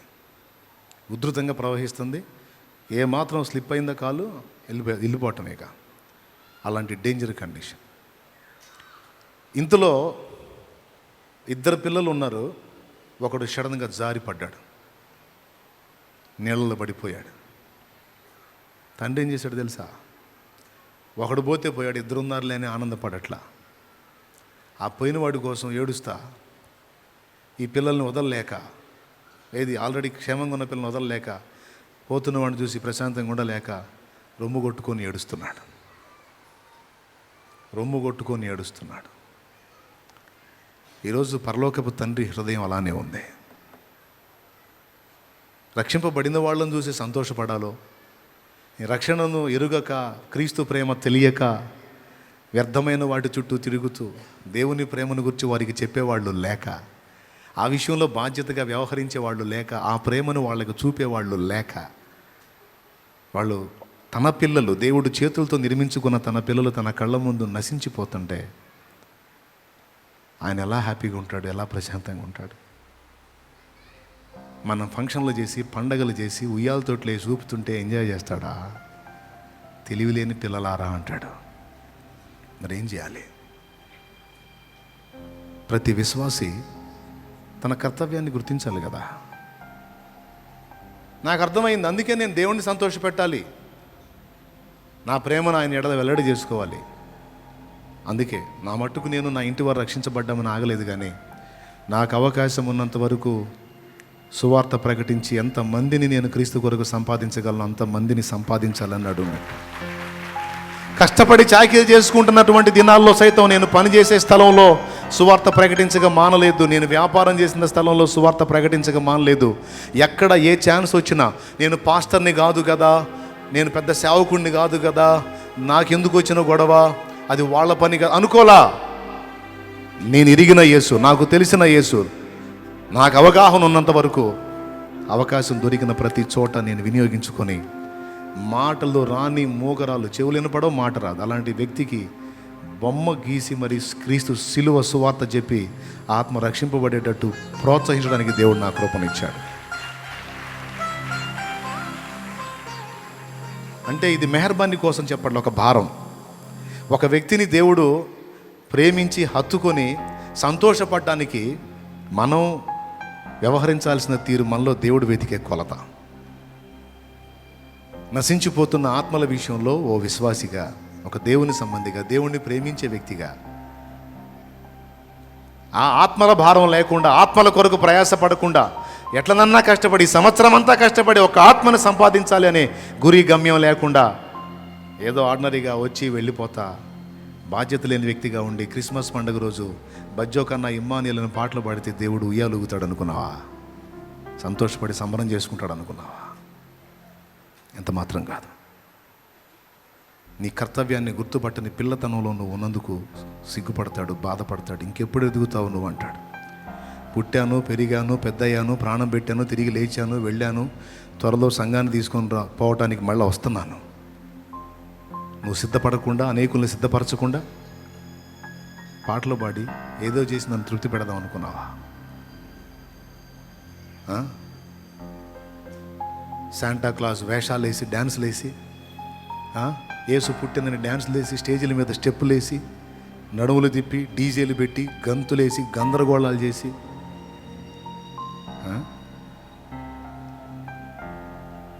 యవనొస్తున్న ఆడపిల్లల్ని టైట్ వస్త్రాలు వేసి స్టేజీల మీద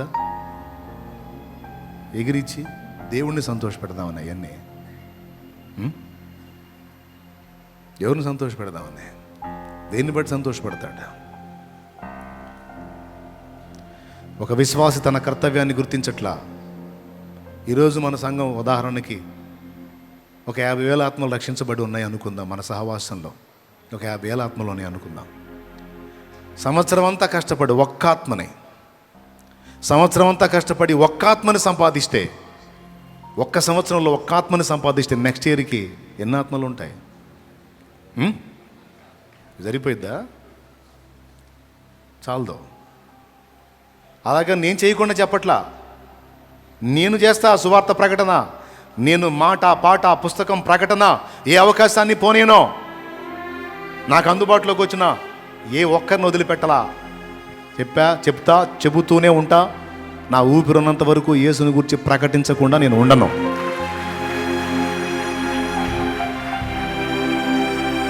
హల్లెలూయా. దేవుడు నాకు ఇచ్చిన కృప మరొకటి ఏంటంటే, నా బిడ్డలు నేను చెప్పిన పని మీద దృష్టి పెట్టారు. పని మీద దృష్టి పెట్టకుండా ఖాళీ పీలి కూర్చున్నారనుకో సంఘంలో, ఏమో తేడా, ఆయన తేడా, ఏం తేడా అని ఈ దరిద్రం అంతా వచ్చింది. అట్లా కాదు, పనిలో బిజీ అయ్యారు. ఆత్మల సంపాదనలో, సువార్త ప్రకటనలో, జీవితాలను వెలిగించుటలో నా బిడ్డల్లో కొందరు బిజీ అయ్యారు. దేవుని కృపను బట్టి కొంతమందిని చూడగలిగాను, రక్షించబడిన ఆత్మల్ని. రాత్రి సాల్మాన్ అంతా మాట్లాడుతుంటే సాల్మాన్ అన్న ఒక చిన్న విషయం చెప్పాడు. డిస్కషన్ వచ్చింది, ఆయన సంభాషణలో మాట్లాడాడు. ఆయన వాక్యం చెప్పి ఒక మాట అడిగాడు. ఇదే విషయం మా మధ్యలో వచ్చింది. అప్పుడు ఆయన అన్నమాట, ఆయన చెప్పిందే మీకు చెప్తున్నాను.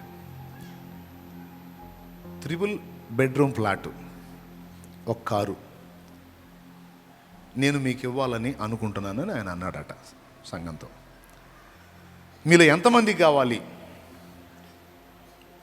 3 బెడ్రూమ్లు ఉన్న ఫ్లాటు, ఒక కారు. మిమ్మల్ని అడుగుతున్నా, మీరు చెప్పండి, మీకు ఎంతమందికి కావాలి? ఏమంటే వద్దా, షో చేయొద్దు. నాకు తెలుసు, ఒట్టి స్థలాలు ఇస్తారంటేనే క్యూలో ముందు మనం ఉంటాం. దేవునికి స్తోత్రం. అది 3 బెడ్రూమ్ ఫ్లాటు, ఒక కారు. ఎవరికి కావాలి చేతులు ఎత్తండి.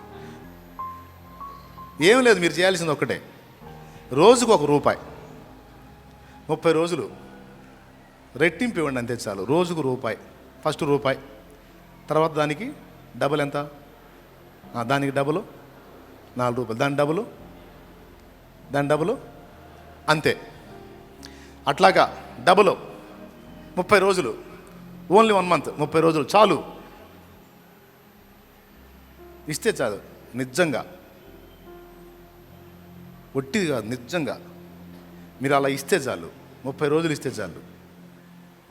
3 బెడ్రూమ్ ఫ్లాటు, 1 కారు అన్నట్ట ఆయన మొత్తం చేతులు ఎత్తారు. మళ్ళీ ఆలోచించుకొని చెప్పండి, మళ్ళీ తర్వాత మాట తప్పకూడదు. భలే పని, ఏం కాదు, ఓకే, నువ్వు ఓకే చేసుకో, మేము ఇస్తామని. ఇప్పుడు మీరు సెల్ ఫోన్ ఉన్నోళ్ళు ఒకసారి తీయండి, సెల్ ఫోన్ ఉన్నోళ్ళు ఒకసారి తీయండి, క్యాలిక్యులేటర్ ఓపెన్ చేయండి, జస్ట్ చూద్దాం ఊరక.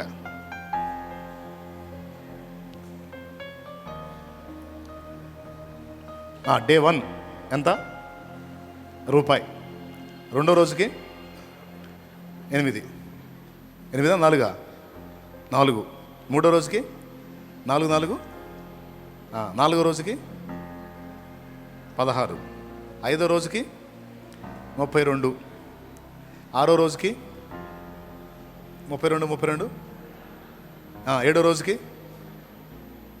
64, ఎన్నో రోజుకి? ఏడో రోజుకి. ఈ లెక్కన మీరు కరెక్ట్గా లెక్కేసుకుంటా పోతే 30వ రోజుకి 51 కోటి పైన అయింది.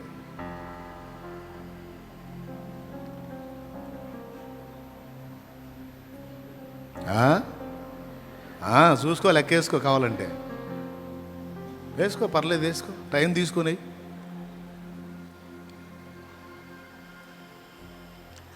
రాత్రి పేపర్ మీద వేసి పెట్టా చెబుదామని, దాన్ని మర్చిపోయి వచ్చా. అవునా కాదా? అంత డబల్ చేసుకుంటూ వెళ్ళిపో. 30వ రోజుకి డే 1 ఎంత వచ్చిందో చూద్దాం. ఐదో రోజుకి 16 అయిందా? అంతేనా? 4వ రోజుకి 16 అయిందా? మొదటి రోజు రూపాయి, రెండో రోజు 2 రూపాయలు, మూడో రోజు 4వ రోజు 8, ఐదో రోజు 8, 16, ఆరో రోజుకి 32, ఏడో రోజుకి 64, 8వ రోజుకి 64, 128, 9వ రోజుకి 128, 256, 10వ రోజుకి 256, 512, 10వ రోజుకి 512. అట్టాగండి. 11వ రోజుకి వచ్చిందా? వచ్చిందిగా, నేను ఇక్కడ చూస్తున్నా. 11వ రోజుకి చూడండి ఒకసారి ఎంత ఉంది? 1024 అంటే 12వ రోజుకి 2048, 13వ రోజుకి 4096, 14వ రోజుకి 8192, 15వ రోజుకి 16,384, 16వ రోజుకి అక్కడ పెరిగిద్ది. ఇక 16వ రోజుకి 32,768, 17వ రోజుకి 65,536, 18వ రోజుకి 1,31,072, 19వ రోజుకి 2,62,144. ఇప్పుడు 20వ రోజుకి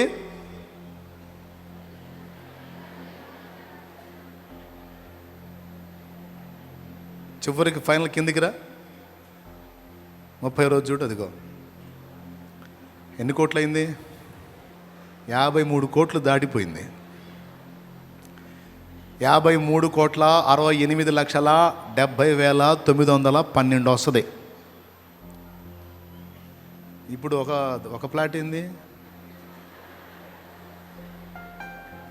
30 రోజులే, రోజుకు రూపాయి.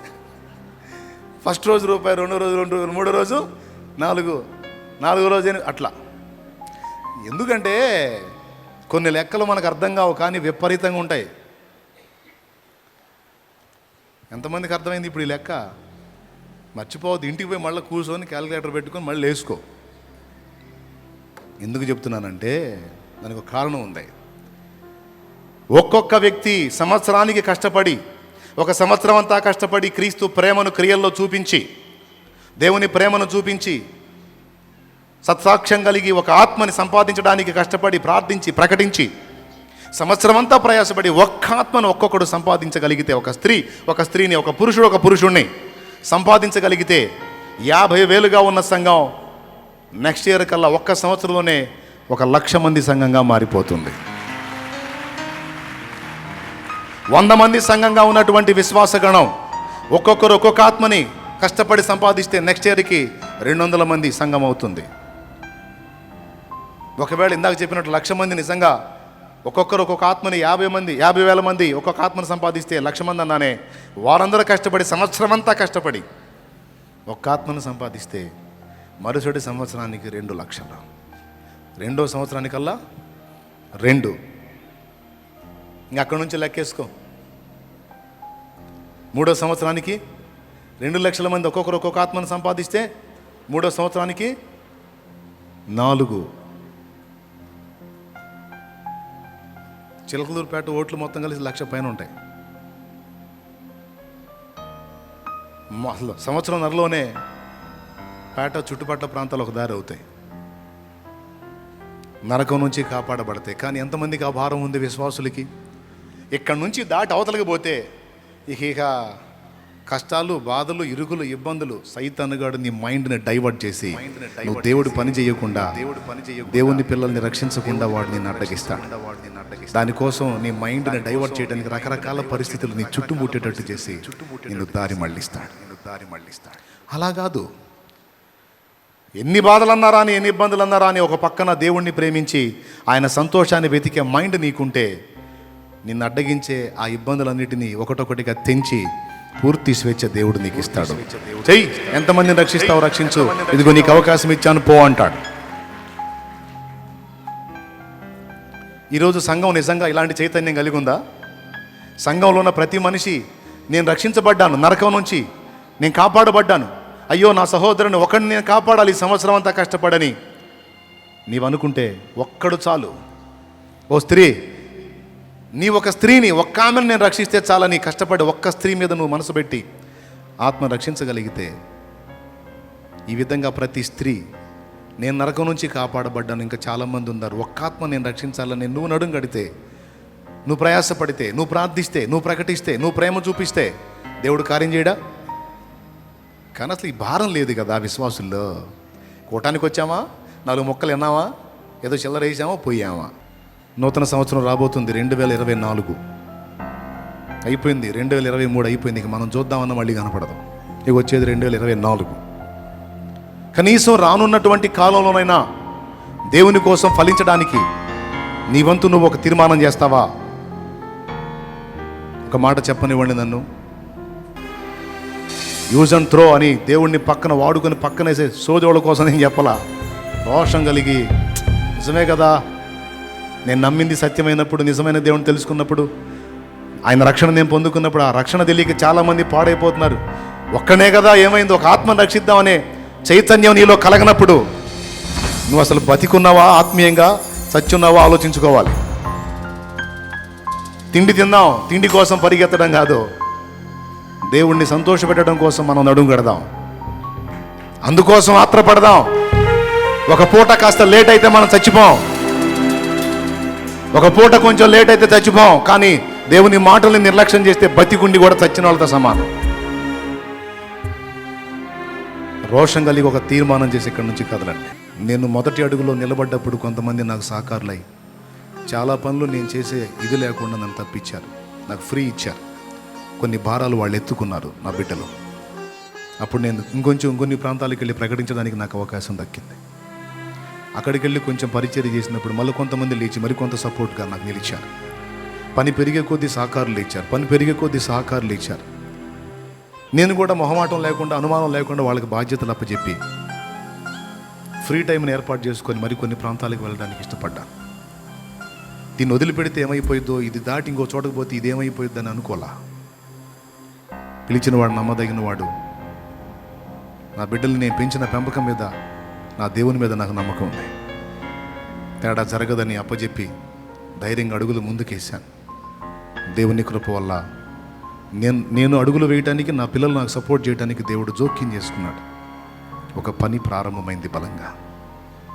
సేవకులకి చెప్తున్నాను, విశ్వాసులకి చెప్తున్నాను, అందరికీ ప్రేమతో చెప్తున్నా, మీ కర్తవ్యాన్ని గుర్తుపట్టి జాగ్రత్త పడండి.